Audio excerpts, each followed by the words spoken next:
2019-2020. Et du coup, on a l'honneur d'accueillir ce soir messieurs Taha Siddiqui et Nordine Rissi.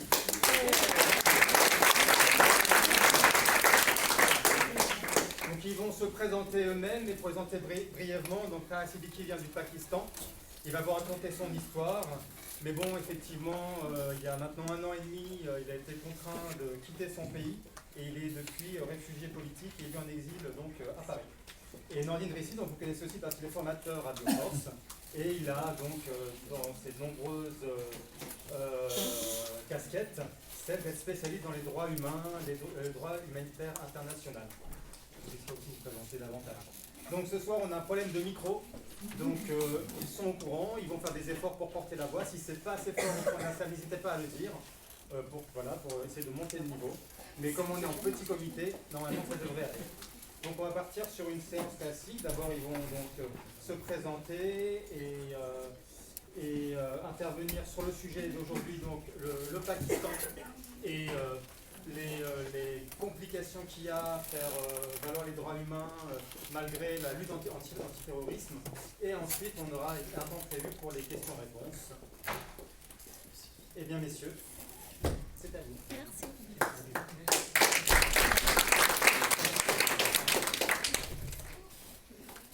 So, hello everyone again. I speak English, so if anyone has a problem understanding, they can point out and just raise their hands in the middle, and I'll stop and perhaps Ikulit can translate from there. Is that fine? Yes? Yeah, it is. Okay, all right, thank you. So basically, I'll just begin with a little bit of an introduction of mine.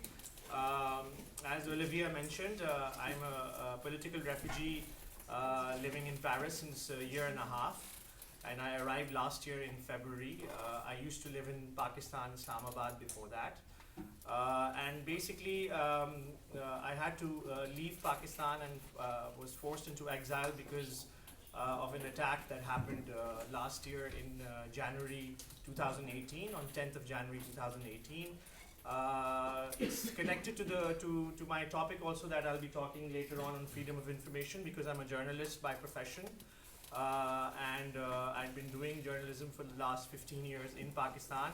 I used to write for different international publications and work with the French media, with TV. I was the France 24 correspondent in Pakistan, in Afghanistan a little bit, and then I was writing for the New York Times, for Guardian, for Christian Science Monitor, the Telegraph, and several other international newspapers. And then I used to work with the Pakistani local media also. And the attack that I was referring to happened on 10th of January. It was basically an attempt to kidnap and assassinate me while I was on the way to the airport.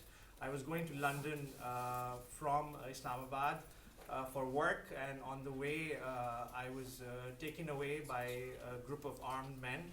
I managed to escape while the kidnapping was ongoing in the first 5 or 10 minutes of it, because of something that they did, which was they left one of the doors open, and I jumped out and I ran for my life. And basically I believe those men were from the Pakistani military, because the Pakistani military had been threatening me for a long time for my work.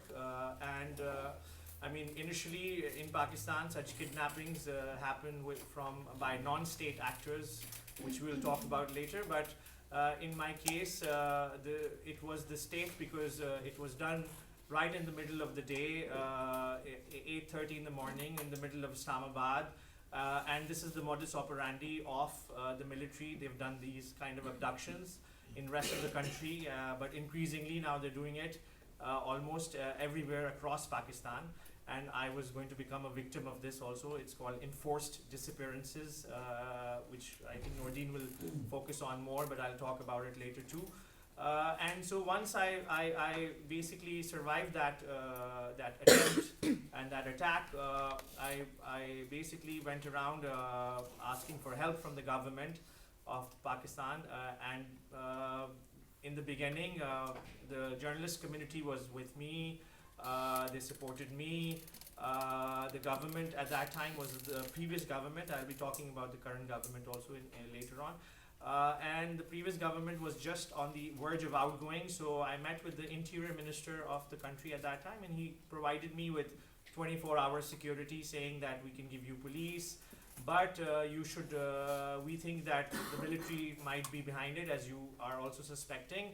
In a private conversation, he told me that it's better that you send a letter of apology to the military chief, and perhaps that way you can continue to live safely and do not continue to talk. Those conditions were not something that I wanted to adhere to or not accept, and so I decided with my family, my wife and my kid. My wife is a photographer, and my kid was 4.5 years old at that time. We decided to head out of the country, and France became a natural sort of selection because I had French media connection. In 2014, I had gotten the Albert Londres, which is a French press award, and I felt that France had a lot of friends, and I got the visa easily and everything, so it was easy for me to get to France. Once in France, the language has been a problem a little bit, but things have picked up.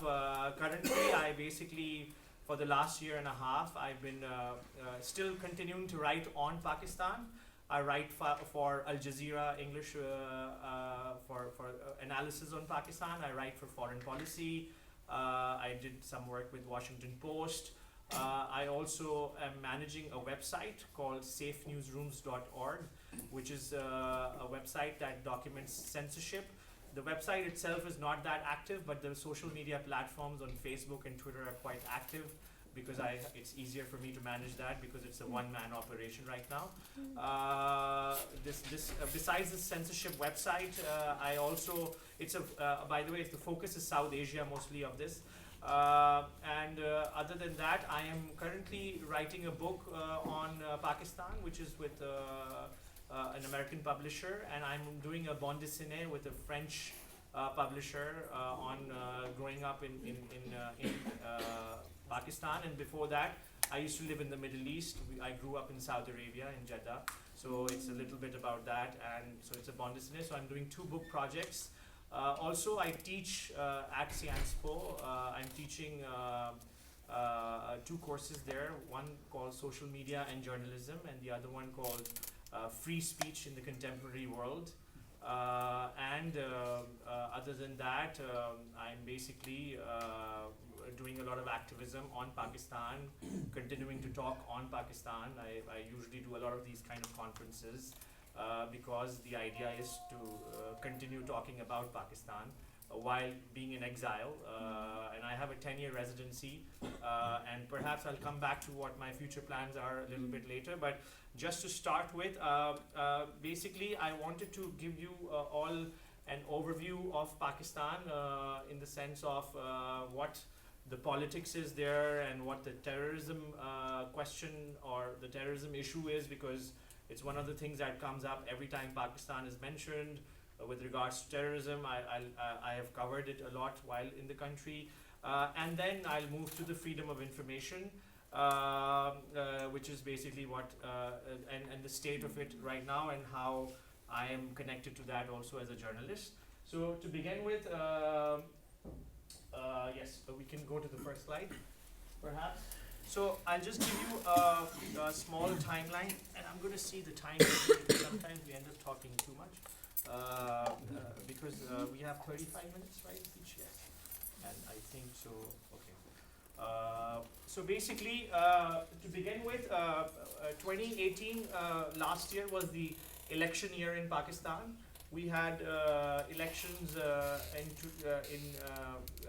25th of July, and a new government came to power, which is the first time ever.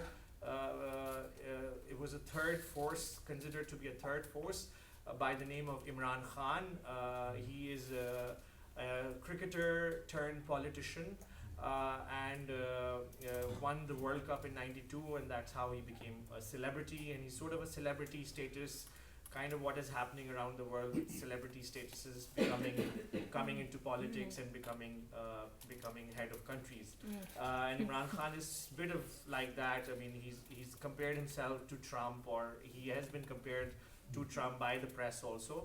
But in Imran Khan's case, in 2018, the elections were Nordin was there covering it, and he can tell you more about it from his personal experience. I couldn't be there because I had to leave before that, and a large part of the crackdown on journalists and on political voices and independent voices was because of the 2018 elections. Basically, Imran Khan has been thought to be backed by the Pakistani military, and he is one of the third forces that they're trying to create. Before there was the two-party system sort of in Pakistan, and in between those two parties there used to be usually military dictatorships that I'll go through. But now there is this third force that has come out and has a lot of military backing. We believe that it was installed. The elections were rigged, massively rigged, in favor of Imran Khan. There was pre-election rigging in the form of press being attacked, political voices being silenced, and people leaving the country, and also politicians being coerced to join other parties, join Imran Khan. And that's how they manipulated and maneuvered the whole election of 2018. Before 2018, there was a 10-year period from 2008 when the restoration of democracy happened. This is the time when Musharraf was sent home, and I'll just talk about Musharraf in a bit. But in 2008 to 2018, we saw Benazir Bhutto being killed in 2007. And her party coming into power, and her husband controlling or ruling Pakistan, and being the ruling party. And then in 2013 we had another election in which Nawaz Sharif came into power. Currently Nawaz Sharif is in jail and is under very severe conditions. He's being kept, and he was one of the last politicians to stand up to the military. They have tried to connect his case to the Panama leaks, but he has not been convicted in it. They have made the media has made this sort of connection because his family's name was in the Panama. He's being directly punished for standing up to the military and leading a movement, even behind bars, against the military occupation of Pakistan. And because of that, he's being punished. His daughter, Maryam Nawaz, is also in jail, again on trumped up fake charges. And they were in power from 2013 to 2018, so the 5 years there. And 2013 was the first time in Pakistan's history that we had a transition of democracy from one government to another. But we saw that in 2018, again, the military-backed government came into power. Military operates from shadows. Of course, it's not in the front. And in 2008, we saw the People's Party government coming in, which is the Bhutto party. Before that, we had the Musharraf era from 1999, when he did a military coup and took power from Nawaz Sharif. Basically, then he was in power until 2008. So he had the country's sort of reins in for at least 9 years. There was a military dictatorship in Pakistan. Before that, in the 90s, we had the time period where we saw a civil turmoil in the sense of Nawaz Sharif, as I told you earlier, and Benazir Bhutto having very short 3 years, 2 years, 3 years, even though there's a 5-year tenure. They had very short tenures, and most of the time they sided with the military to oust the other party. And so there was a lot of civil turmoil. Then if you go back a little bit into the 1980s, this is the time when Pakistan had a general called General Zia-ul Haq. And I mentioned it as the history of jihad and the proxy wars. This is the time period when Pakistan became involved in the anti-Soviet American sort of proxy war and trained militants. And I will talk about terrorism a little bit more later on in the second slide. But basically, this was a time when the jihad years are, or the Islamization project is, which is basically what it leads to 1970s and the Islamization project. I mentioned the breakup. This is the time when 1971, when Bangladesh was formed. Pakistan used to be East Pakistan and West Pakistan after some time in the partition after 1947. And Bangladesh basically became another different separate country. And right after that, Pakistan thought that they have to start an Islamization project because ethnicities are a problem. We cannot have that diversity of ethnicity. Bangladesh broke off on the aspect of ethnicity. So because of that, we had the Islamization project, which led into the Jihad project of the 1980s. If we go before that, in the 1950s and 60s, we have the first military regime, and this is the first start of the military to take control and sort of monopolize the country under their power. And this was the first military regime that came in. I will explain in a little bit how it happened. And if we go all the way back, it's 1947, when Pakistan got independence from the British. And basically, in Pakistan, they would like to call it independence from the British. But people like me, we like to call it a partition, because actually Pakistan was divided by the British and left in multiple pieces. What they did in Middle East, what they did in South Asia and other parts of the world. This was the post-colonial time, and because of many of those disputes are linked to this whole idea of the partition rather than any independence. We do not feel that it was independence because people were divided rather, and that's the basic crux of sort of a political history of Pakistan. I'll now move to the second part of my presentation into, we have already done that, yes, thank you. It's the idea of, or the issue of terrorism. So I thought basically we could talk about the period of 2014 to now, because we have 2014 was the time when something really, one of the most, sort of in many ways it's called the 9/11 of Pakistan, but even though there have been many 9/11s in my opinion in Pakistan, but it was the time when 130 children were killed in a school in Peshawar city. I covered that story. I was in Peshawar for that story. It was one of the most horrific sort of terrorism events in the history of the country and in the region, when the militants came into a school and shot dead over 130 kids and teachers. And basically, right after that, there has been sort of a realization in Pakistan that we cannot afford to have militancy on the Pakistani soil. And I'll explain that militancy on Pakistani soil was a project which goes all the way back, but they realized that militancy on Pakistani soil is connecting with militancy outside, and some people are taking advantage of it in the sense that some of those militants were going anti-Pakistan and they were attacking Pakistani interests. And so there was a sort of a not zero tolerance militancy policy, but zero tolerance of militancy footprint in the country. So because of that, we've seen a lot of reduction in terrorism events since 2014. A lot of people believe that this is because Pakistan has given up the terrorism project. I do not think so.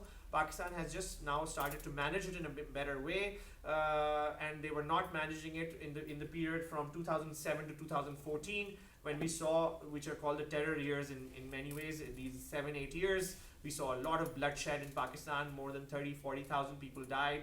There were bomb blasts every day almost. So basically, because of that, in 2014 to now, there's somewhat of also an autopilot project of radicalization, because now Pakistan has been radicalizing its youth for the last 60 plus years. And now many at times they don't need to go and actually tell people to do something. They're already ready to do something because of the sort of background and the education and And not just madrasas, it's not religious education. This is mainstream schooling, which is also called, I've done a story called the hate curriculum. If you want to look Pakistan hate curriculum, it's heavily inclined towards giving a picture of very narrow-minded sort of identity issues and anti-India, anti-Hindu, anti-non-Muslim, anti-Christian, anti-West. And this project has now sort of gone on autopilot where they don't really need to continue infusing the youth, which is the Islamization project that started in the 1970s and 80s, has now become for the last 30, 40 years, and even before they were doing that, so it has become on an autopilot. 2007 to 2014 was the year that was when Musharraf was leaving, and this whole period was when the Democracy Restoration Project was happening. So during those years were the biggest terror years, and in many ways we believe and we see that if we go to these areas of terrorism, hotspots in Pakistan, many a times the local will say things to you like the terrorists or the militants and the military is the same thing. For us, they're the same thing. Sometimes they would say things like the military is in the morning and the militants are in the evening. And it felt that, for example, in some ways the Pakistani military that was pushed out during Musharraf's time due to people's sort of movement to some extent, because of that, the military was like, okay, you want to govern the country, you govern the country, let's see how well do you do it. And then they let their militants loose, their proxies loose, and they created havoc and created a reign of terror for these 7 years, during which democracy was trying to restore itself. So it never got restored. Actually, during these years, we got internment centers, which are called secret military prisons. We got military trials in Pakistan. In the constitution, they're now part of the constitution that we can have military trials, which are secret, non-transparent, non-accessible, non-representative, and then we had these terror years, which became sort of the whole idea of, as we see whenever terrorism is used as an excuse to take over the security policy and to take over liberties, and that's what we saw in Pakistan happening during those 7-8 years. If we go back to 2001 to 2007, this is 9/11, and post 9/11 we had the Musharraf era. He sided with the Western allies. He said we are the front line of country of war on terror, and he provided bases to the NATO. He provided bases to the Americans. He provided drone bases to the Americans secretly, not telling his own country people, but there were secret US drone bases in Pakistan for a very long time until they got exposed. And Musharraf basically was doing this thing called the good bad Taliban policy, where he would say this Taliban is bad because he's attacking our interests, so he will catch some Al-Qaeda people, but then he will let the Afghan Taliban go. He will catch some people who were attacking the military, but then he would let the Sunni extremists, because Pakistan is predominantly Sunni Shia, you know the difference, right? So Sunni militants will continue to operate. So there was this good bad Taliban project or good bad militant policy that continued on.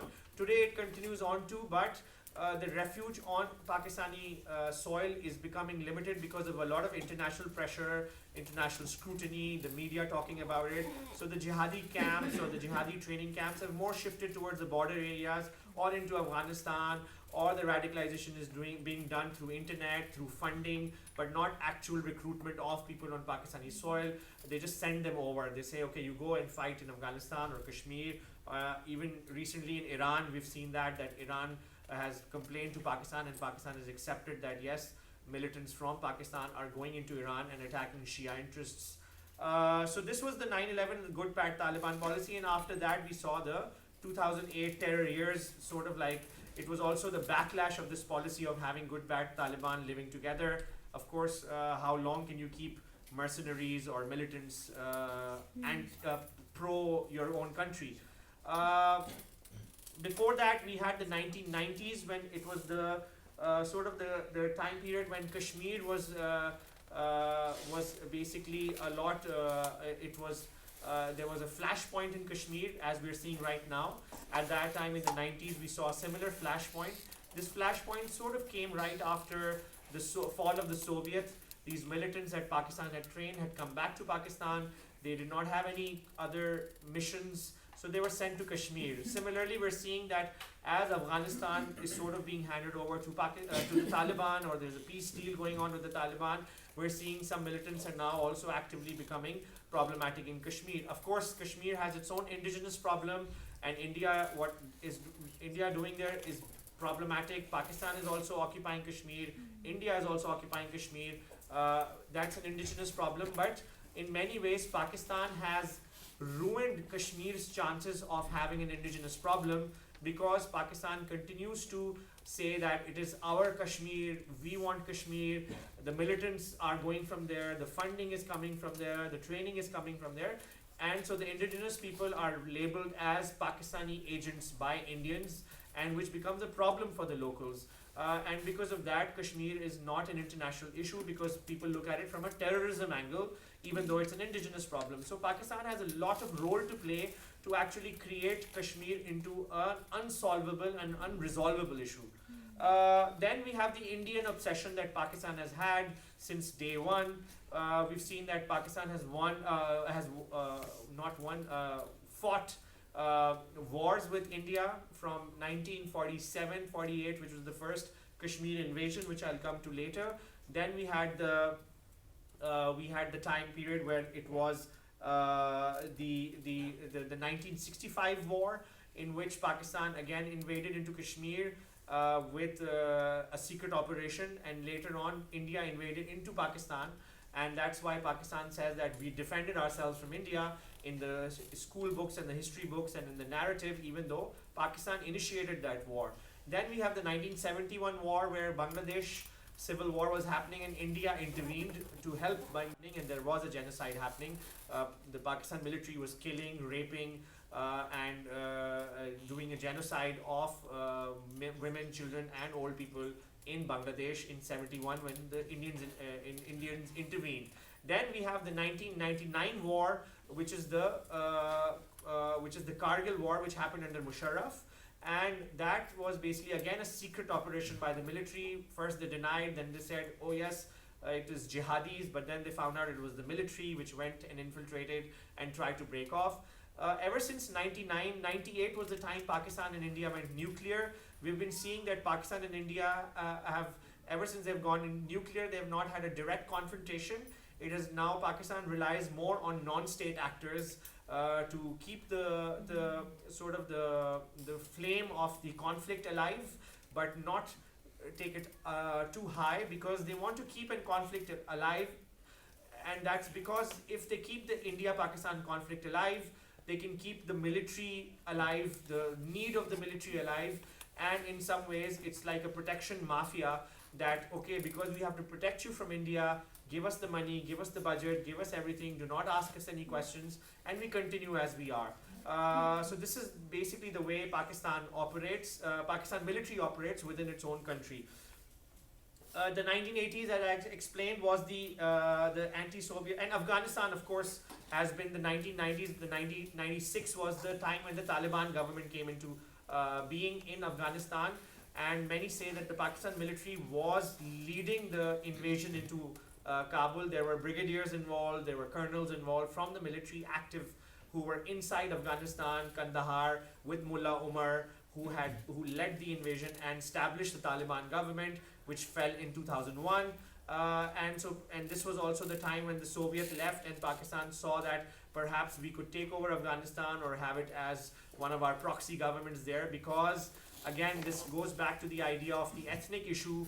Pashtuns are Afghans and Pashtuns are based also in Pakistan, and they wanted to have an Islamization project over Pashtuns to say Pakistan, Afghanistan, Islamic countries, we should have the same common goals, we should have the same kind of governments. So install a Islamist government in Afghanistan, so they do not have the Pashtun idea.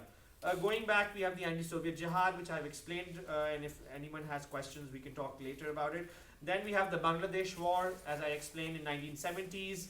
And at that time also Pakistan used militants called Al-Shams and Al-Badr, which were two groups by Jamaat-e-Islami, which is one of the oldest political parties and has the guy who formed it, his name is Maulana Maududi, and he's very well linked to Muslim Brotherhood in Europe and in North Africa, and he has strong connections. And I've been researching on Muslim Brotherhood in Europe, and I see a lot of similarities between them in Europe and in the way they operate in North Africa, and in the way Jamaat Islami operates in Pakistan.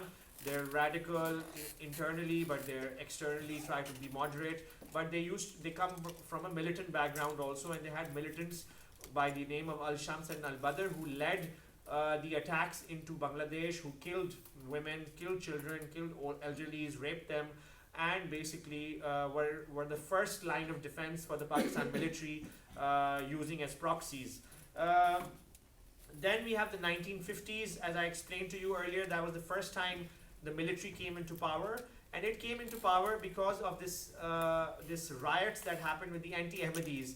Nordin will explain the Ahmadi issue more in detail, but Ahmadis are basically Muslims who consider themselves Muslims in Pakistan, but the Pakistani constitution in 1970s declared them non-Muslims and said they cannot call themselves Muslim, and criminalizes and punishes them for calling themselves Muslims. They have blasphemy cases against them. They can go to jail for calling themselves Muslims. And the first time the anti-Ahmadi riots happened were in the 1950s, and the Jamaat Islami were involved in it.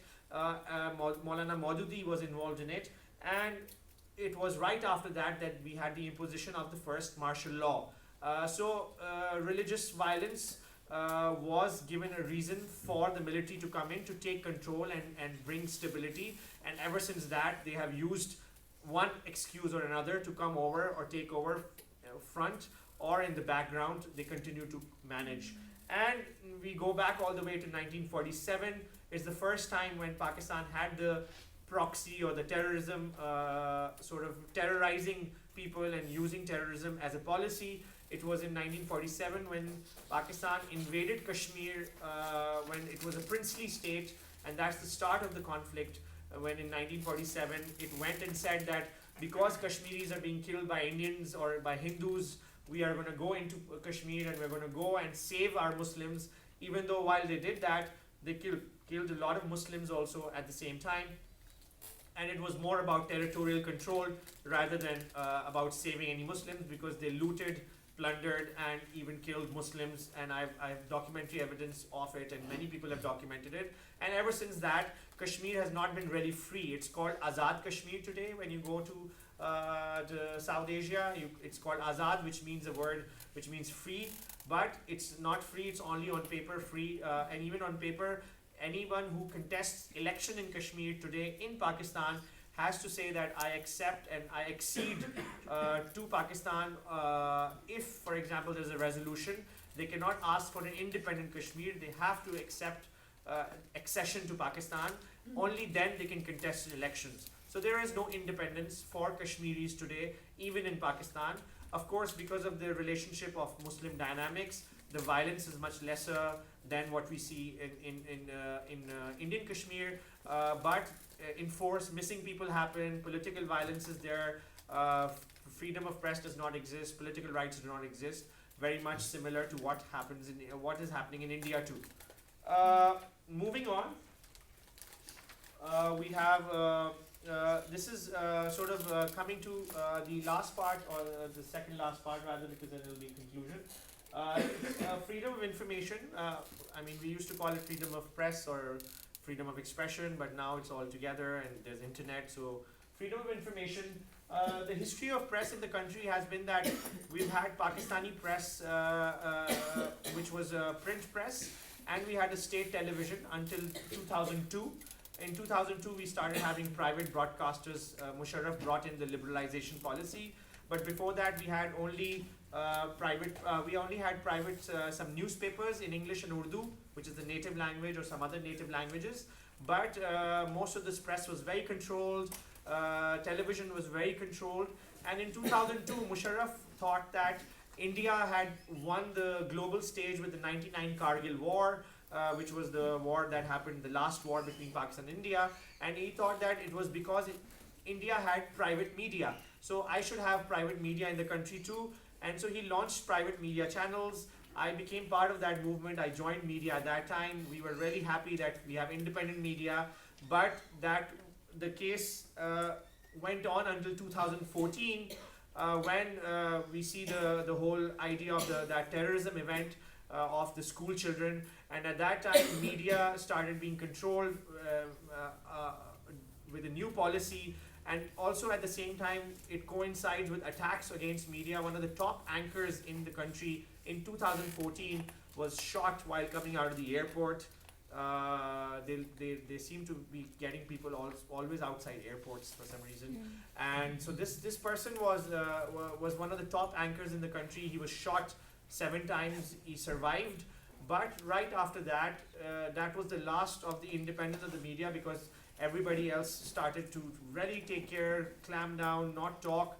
Currently, the situation in the media since 2014, since that attack, is that Pakistan has seen lesser violence in the last 1 or 2 years, because the coercion has changed. It has become, picking up people, kidnapping people, calling them directly and telling them that we can hurt your family, hurt you. In my case, take me away. The other things that in Pakistan that they're doing with the media is that they are basically now financially squeezing the media out.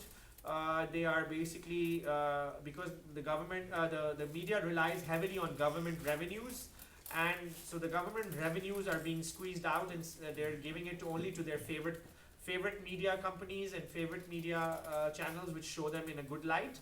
And basically, many of the journalists that I know are one of the leading newspapers in Pakistan, for example, which is called Dawn, which is the English newspaper.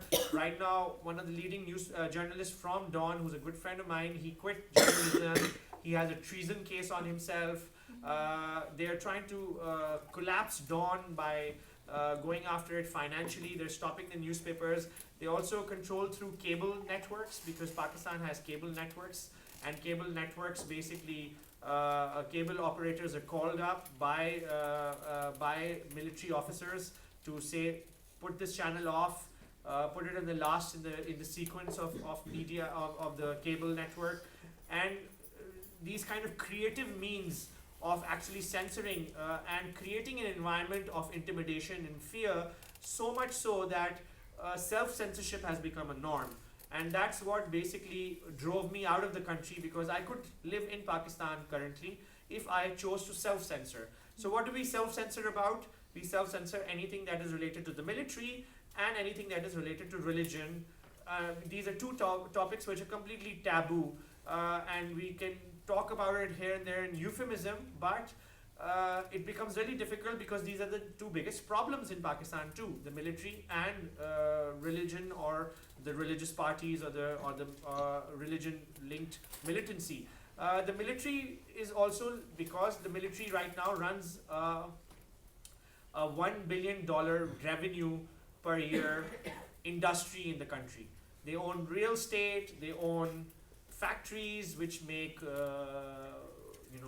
which make tea, which make cement, which make they even have a meat factory they just opened up, because halal meat is a big business to export. So they're into every kind of industry in the country. So it is very hard to work in Pakistan without stepping on their footprint. Their footprint is everywhere. And so in that sense, Pakistani media, it becomes really difficult to work for someone like me, who was talking about terrorism, politics, minority rights, religion, and these were my topics. And because of that, I had to leave, and now I'm here, but I continue to talk about that sort of censorship in Pakistan. But even now, just to come to sort of this my own case back again, which I mentioned earlier. Even now, for example, I was just telling Nordine that because of my activism abroad, I was recently, when in the US, I was reached out by intelligence agencies there, and in France also, the intelligence apparatus reached out to me. and they told me that I am doing a lot of activism and I'm making a lot of noise internationally, so I am at risk.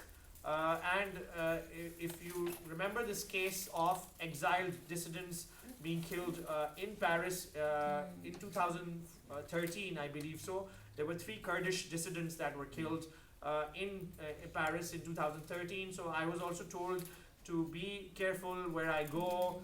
So even in exile, I am facing the problem. I cannot go to many countries because Pakistan has friendly relations with China, Dubai, Middle Eastern countries, Turkey, and so I have a very limited countries to go to. And at the same time, back home, I have some family. I have my parents. And just last month, the intelligence services approached my parents, and they showed my father YouTube videos of me talking in different conferences, like this one perhaps they will show. I don't know, but they showed my tweets. They showed I'm really my Twitter profile in Pakistan is quite big, and they showed my articles, and they said, this is what your son is doing, you have to control him, and if you don't control him, we have to bring results, we will take you away. So my father is now being threatened. They said, your brother, one of my brother lives there, they said, next we will take him, he needs to be quiet. So right now I'm in exile, I'm still continuing to talk. I told my father, you should tell them that we do not have any connections, but it's still very heavy on my mind. But I do realize that it's a game that they want to play with my parents. They're old, so they might not take away, but they might continue to pressure, and they might have to live with that. But it's something that I wanted to mention, that this is the current state of how much of that sort of, even in exile, problems have followed me, and things continue to be difficult. Just to conclude, the last slide. No, we have the last slide? Yes. The challenges today in Pakistan that we see are some of the challenges that I identified earlier in my presentation, but I'm doing well with the time, right? Yes. So Pakistan has a bit of an identity crisis, which has led to this radicalization. And we have the largest youth population right now in the world. It's around 60% of the population is youth below 30. It's the largest in the world. And it continues to grow. And because the identity crisis is are we Muslims first? Are we Pakistanis first? Are we Sindhis? Are we Pashtuns? Are we Punjabis? There's multi-diversity in Pakistan, and because of that, there's an identity issue and identity crisis. And Pakistani military has tried to sort of do a radicalization project of you're Muslim first, and Muslim and Islam and Islamic Republic of Pakistan is the same thing. We need to protect this idea, this project, and because of that, the youth is quite radicalized, and there is a lot of problem of radicalization amongst them. Pak-India rivalry is one of the biggest challenges. It continues to be a bigger challenge now that on the other side we have Modi, which has become a big problem for South Asia, because he is also a very right-wing, radical, someone who believes in Hindu supremacy or the Hindutva project. And so India is becoming what Pakistan was or has been for many years, and because of that, the space for South Asia's peace is fast disappearing. We're both nuclear neighbors. Recently the New York Times wrote this, that if there is a nuclear war, highest chances of that war are to be in Pakistan, India, because of the trigger-happy sort of countries on both sides. So we are fast, that peace sort of movement and peace space is fast disappearing, especially not just because of Pakistan, but because of India now too. Then we're overburdened by debt because of mismanagement and military expenses. 70% of our budget goes to debt first, and then the military, and the 20 to 30% is left for developmental purposes. So very little left for education, health, and things and other things like that. Because of that, we have a very low sort of developmental status, low sort of indicators on human rights, a human life index. Then Pakistan has, because of that, has become very rent-seeking and exploitation of geopolitical space happens a lot because we are next to Iran, India, Afghanistan, China. And these are countries which are now in the middle of sort of a transformation in many ways, or connected to the global world in many ways. And Pakistan uses this sort of leverage it has with the United States, with Russia, with China itself, with Saudi Arabia, and it has become a rent-seeking state where it wants to continue to act as a security state where the military controls and the military runs the country and gets aid, foreign aid, and continues to exploit this geopolitical space. And finally, the political and ethnic stability. There's a lot of political instability because elections are manipulated, elections are not free and fair, press is not free and fair, political opponents are being jailed all the time, and because of that we have a lot of political and ethnic instability. Right now there's a Pashtun Tahaffuz movement going on in Pakistan, which is sort of a Bangladesh movement we saw in 1971. The Pashtuns are rising in Pashtun areas next to Afghanistan. They want their rights because they say after 9/11 war and terror has abused us, war and terror has taken away our rights through the security policies, and we want some kind of remuneration. They want a Truth and Reconciliation Commission. They want compensation. They're saying we have been victimized by this war on terror.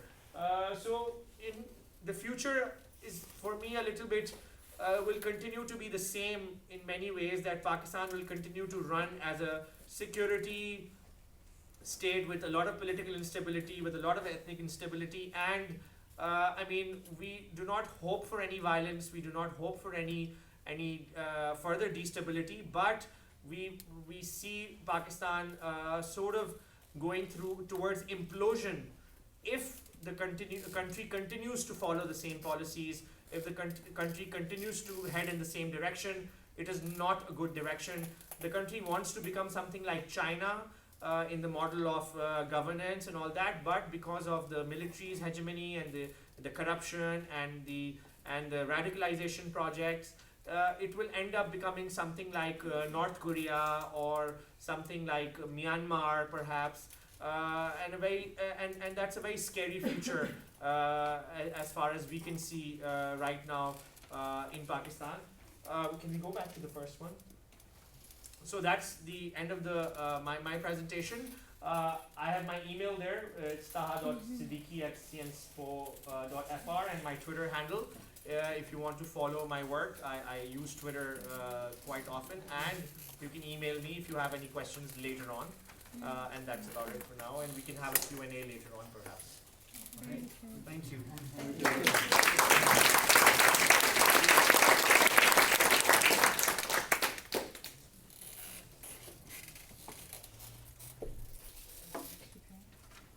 Merci beaucoup Taha pour cette présentation très informative. Beaucoup d'informations. Je suis d'abord ravi de faire cette conférence avec Taha parce qu'on en a parlé il y a au moins un an. En fait, on se connaît depuis un certain temps. Et je lui ai dit qu'il faut absolument qu'on fasse quelque chose sur le Pakistan, et on l'a fait. Donc je suis très ravi de le faire avec lui et Abioforce en particulier. Donc voilà. J'aimerais juste, avant d'aborder la question des droits de l'homme, revenir sur des marqueurs importants, à mon sens, sur le plan politique, qui à mon avis sont importants aussi pour vous à avoir. Taha a parlé d'obsession quand il a parlé de l'Inde et d'autres choses. Moi, mon analyse, c'est que le Pakistan, c'est à la fois un pays de traumatisme, parce qu'il a été amputé 2 fois, en 1947 avec la partition avec l'Inde et en 1971 avec la guerre avec le Bangladesh. Et c'est aussi un pays de paradoxe.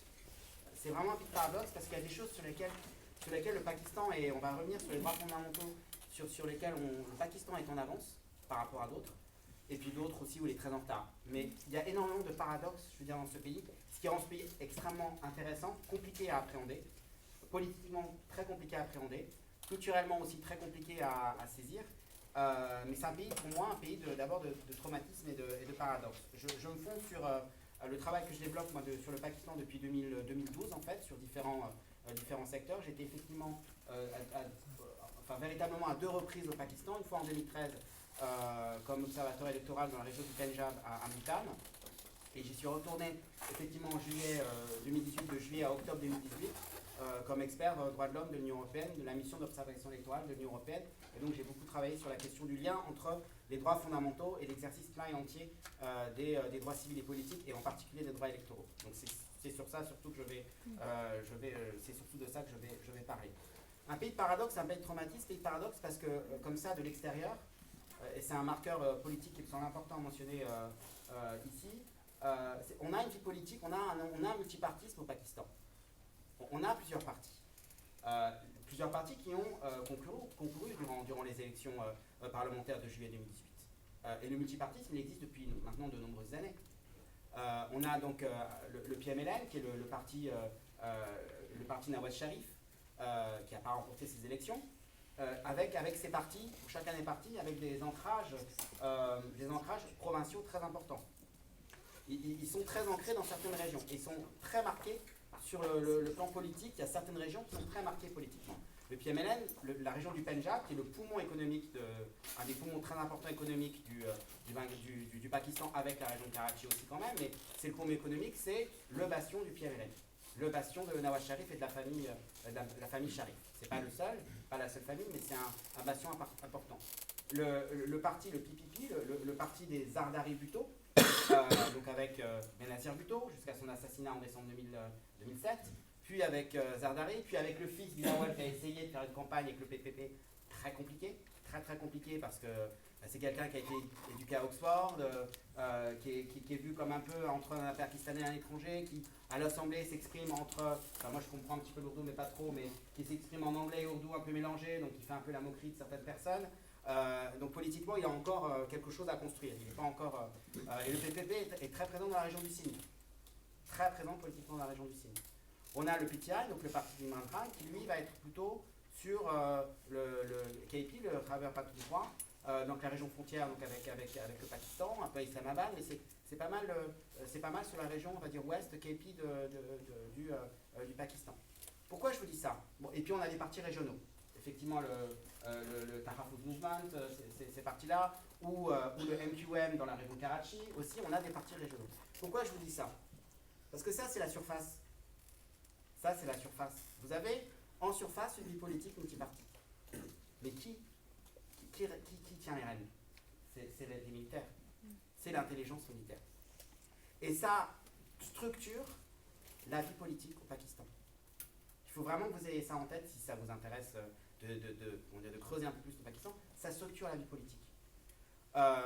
Le Premier ministre aujourd'hui, il n'est pas Premier ministre par hasard. S'il n'avait pas eu le soutien de ce qu'on appelle au Pakistan l'establishment, donc les militaires, le service de l'intelligence militaire, l'ISI, ou les deep state, on retrouve ça dans la presse, ou les unknowns, on a aussi ça dans la presse, les unknowns. Et bien voilà, on ne comprend pas ce que c'est le Pakistan. C'est les militaires, c'est un système parlementaire, mais c'est encore aujourd'hui les militaires qui tiennent le pouvoir. Il faut l'avoir en tête. S'il y a une décision qui va contre les intérêts des militaires, et Tara vous a expliqué que ce n'est pas seulement dans la sphère politique, mais aussi beaucoup dans la sphère économique, qui tiennent des secteurs importants de l'économie pakistanaise, si ça ne va pas dans leur sens, ça ne va pas aller pour le pouvoir en place. Donc ça c'est important, c'est un premier point, c'est important à avoir en tête. Deuxième point aussi, qui structure aussi la question de certaines questions de droits de l'homme, c'est la question de la structure sociale du Pakistan. Le Pakistan, c'est une société très hétérogène, au Pakistan très composite, voilà, avec énormément de cultures, de coutumes différentes.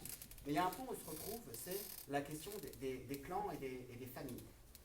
Ce qu'on appelle en ourdou les biradris, donc les biradris. Les biradris, c'est ça qui va vous permettre d'avoir accès à la justice, qui va vous permettre d'avoir un bassin électoral, donc que les gens vont voter pour vous. C'est une ouverture sur un réseau qui soit politique, économique, culturel. C'est très important. Et tout le monde fonctionne avec, une grande partie des gens, en tout cas, surtout les plus influents, fonctionnent par ces biradris. Donc ça, c'est une question importante. La question des biradris, et j'en reviendrai sur tout à l'heure sur la question notamment de la participation des femmes à la vie politique au Pakistan sur la base des élections en 2018 en juillet 2018. Oui, en juillet 2018. Une deuxième chose très importante dont on n'a pas parlé, on a parlé d'islamisation, on a parlé effectivement de mouvances. Alors il y a des mouvances politiques, l'islam politique existe au Pakistan, bien sûr, mais on a aussi des mouvances qui ne jouent pas dans le jeu politique, qui peuvent être extrêmement influentes et très franchement extrêmement dangereuses pour les droits fondamentaux. Je parle de certaines mouvances qui ont émergé après 2013, l'ADEC, ces mouvements-là, voilà. Tous ces mouvements-là qui sont nouveaux, qui, par exemple, au moment de l'affaire Asia Bibi, avant qu'elle puisse être finalement exilée, ont fait un sit-in devant les hôtels, dans les grands ronds-points, certains ronds-points stratégiques d'Islamabad, dont on les a vus. Donc ils essaient aussi d'influencer, ils ne sont pas dans le jeu politique, mais ils influencent sur la société, les médias, très, très, très, très fortement. Mais une question dont on n'a pas parlé, qui est symbolique, mais ça fait partie d'une des, en tout cas pour moi, d'une facette de l'islam, c'est le soufisme aussi. Et le soufisme, donc la relation, qui est une version plus, comment dire, plus spirituelle de l'islam, mais qui est aussi instrumentalisée politiquement. Très clairement instrumentalisée politiquement. Les principaux candidats, une des premières visites de lancement de leur campagne électorale, ça a été de visiter un mausolée des saints de leur région d'origine. Bilawal Bhutto a fait ça, d'autres ont fait ça. Donc il y a une influence du soufisme quand même qui n'est pas à négliger et qui fait partie aussi de ce système dont je vous parlais tout à l'heure, des biradris, c'est-à-dire des systèmes de réseau. L'actuel ministre des Affaires étrangères du Pakistan, Shah Mahmood Qureshi, est d'une famille qui protège les Leuciens de Multan. Multan, c'est une région très importante, la ville de Multan dans le Pendjab est une région très importante sur le soufisme. Et clairement, dans la campagne, moi je l'ai un peu suivi dans sa campagne 2013 à Multan, parce qu'il faisait campagne à Multan, il joue beaucoup là-dessus aussi, sur le lien entre je suis d'une noble famille, le soufisme, je suis là, j'ai injecté pas mal d'argent pour rénover les lieux saints, les lieux saints à Multan, j'ai voilà, une certaine... il a très clairement une certaine aura, non seulement au niveau de Multan, mais plus généralement, mais il joue aussi là-dessus. Donc le soufisme n'est pas à négliger, il a aussi une influence sur, symbolique au moins, mais sur la vie politique au Pakistan. Alors, pour revenir à la question des droits fondamentaux, moi ce que je voudrais voir, alors, je vais essayer d'être plus concis, pour un peu moins de temps, mais d'aller voir un certain nombre de populations particulières, populations spécifiques, en lien avec la question des élections. Et ça va aussi me permettre de parler plus généralement du statut de ces personnes et des droits fondamentaux au-delà des élections pour les personnes concernées. On va commencer peut-être par une courte introduction. Pardon. Voilà. Donc j'ai fait une petite recension sur, vous savez qu'il y a des, vous savez, peut-être vous ne savez pas, mais il y a des instituts de recherche qui font chaque année, qui publient des classements des pays par rapport à où ils en sont de l'état de droit. Hein, sur un certain nombre d'indicateurs. Moi, ça m'intéresse beaucoup parce que ça me permet de situer un petit peu sur des indicateurs précis où se situent les États par rapport aux autres. Le Pakistan, sur la question, alors c'est le World Justice Project, c'est une ONG américaine, c'est tout récent, hein, c'est le classement 2019. Sur les indicateurs d'état de droit, le Pakistan est classé sur 126 États étudiés, 117e. Avec, sur la corruption, il est 112e sur 126. Avec, sur les droits fondamentaux, il est 114e sur 126. Avec l'ordre et la sécurité, 124 sur 126. Je pense que le dernier, c'est l'Afghanistan. Et sur la justice pénale, 92e sur 126. Donc ça vous donne un petit peu une idée sur la question de l'accès à la justice, la question de l'importance de la corruption, etc., au Pakistan et dans la politique du Pakistan. On a, alors, Taha l'a pas mentionné, mais il y a aussi le classement des RSF, assez éclairant sur la question de où se trouve effectivement le Pakistan sur la question de la liberté de la presse, 146e sur 180. Et clairement, comme l'a dit très justement Tara, il y a deux questions névralgiques sur lesquelles on ne peut pas parler, et la question de l'autocensure, elle transpire des journalistes que j'ai pu rencontrer à Islamabad et ailleurs. La religion, on ne peut pas en parler, et tout ce qui a trait à l'armée, on ne peut pas en parler. C'est tabou. Donc par exemple, vous n'avez rien sur la question des Ahmadis, on y reviendra tout à l'heure. Ou pratiquement rien sur la question des Ahmadis. Moi j'ai suivi la presse anglaise, en anglais du Pakistan pendant 3 mois. 4 journaux, j'ai eu peut-être 2 articles sur 3 mois. C'est une question dont on ne parle pas. Ou si on en parle, de façon très négative. Très très négative. Une question dont on ne parle pas. Il y a quand même eu 3 journalistes qui ont été tués selon les informations récoltées par RSF en 2019. Et sur une autre question, là, sur la question des droits de l'homme, on a aussi les avocats, donc la question du droit à la défense, qui pose d'énormes problèmes au Pakistan. On a eu, moi j'avais rencontré en 2013 un avocat Multan, Rachid Rehman, qui défendait des cas de blasphème et qui en 2014, à cause de ça, a été tué. Atrocement, enfin il n'y a pas une belle mort, mais il a été atrocement tué en pleine rue avec des balles dans le corps. Il est avocat. Il défendait des cas de blasphème. C'est une autre question qui pose problème parce que c'est le lien aussi avec ce qu'on peut dire sur l'islam et ce qu'on ne peut pas dire sur l'islam. Donc c'est très très fort la question du blasphème, on y reviendra tout à l'heure. Le Pakistan, sur le papier c'est tout joli. Le Pakistan, il a signé et ratifié un certain nombre de conventions internationales. Il a été revu par les Nations Unies, par un des mécanismes des Nations Unies, qui est le mécanisme périodique universel. Il y a 2 traités sur lesquels auxquels il n'est pas parti. Il y en a un sur la question des disparitions forcées, étonnamment, alors qu'on a un gros problème, un phénomène de disparition forcée, en particulier dans une des provinces du Pakistan, qui est le Balochistan, qui a des volontés irrédentistes par rapport au Pakistan en général. Et puis l'autre, j'ai oublié, ça va me revenir. Mais en tout cas, on a la convention sur la question la convention sur les disparitions forcées. Et en plus, sur les conventions qui ont été signées et ratifiées par le Pakistan, on a un certain nombre de réserves. C'est-à-dire que l'État a dit sur tel article, je ne suis pas d'accord. Sur la question, vous doutez bien, la question des droits des femmes, sur la question de l'élimination des violences faites aux femmes, vous pensez bien qu'il y a quelques réserves en lien avec le statut de la femme, l'héritage, la place de l'islam dans la société pakistanaise, etc. etc. C'est pas un dessin, vous comprenez. On a au sein, encore une fois c'est très joli, mais c'est important, au sein de la constitution pakistanaise de 1973, on a une mention des libertés individuelles et collectives qui sont inscrites dans ces conventions, l'article 8 à l'article 28 de la constitution du Pakistan. Le problème et l'enjeu qu'on a, c'est qu'un certain nombre de personnes, enfin un grand nombre de personnes, il y a un gros problème au Pakistan d'accès au droit, la connaissance du droit, qui n'est pas acquise.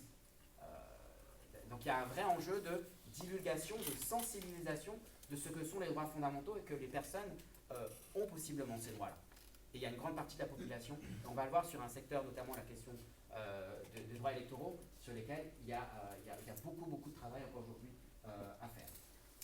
Alors, je ne vais pas vous faire un inventaire à l'après-vert des problèmes sur les droits de l'homme au Pakistan parce qu'on y sera demain, malheureusement. Par contre, on a des pratiques qui sont très fortes. La question de la torture, ça c'est endémique. La reine des preuves, c'est l'aveu, et l'aveu on l'obtient sous la torture. Il n'y a pas, voilà, c'est comme ça que ça se passe. Tout ce qui peut être vu comme opposant au gouvernement en place ou, encore une fois, à l'establishment, comme on l'appelle, ça peut être matière à torture. Donc les preuves de torture, enfin les aveux qui sont tenus sur la torture sont examinés au sein des tribunaux, alors que c'est interdit en droit international.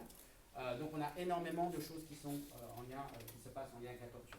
Les disparitions forcées, comme je vous l'ai dit, le problème c'est que le Pakistan n'est pas parti à la convention du 2006 sur la protection des personnes contre les disparitions forcées, donc ils n'ont pas d'engagement formel par rapport à cette question-là, ils ne la reconnaissent pas. C'est la même chose d'ailleurs au Bangladesh, par ailleurs, c'est un peu un point commun. La question des exécutions sommaires, il y a beaucoup de choses aussi qui se passent. Il y a des régions qui sont compliquées à couvrir, notamment le Balochistan. C'est une région qui est très sensible sur le plan sécuritaire.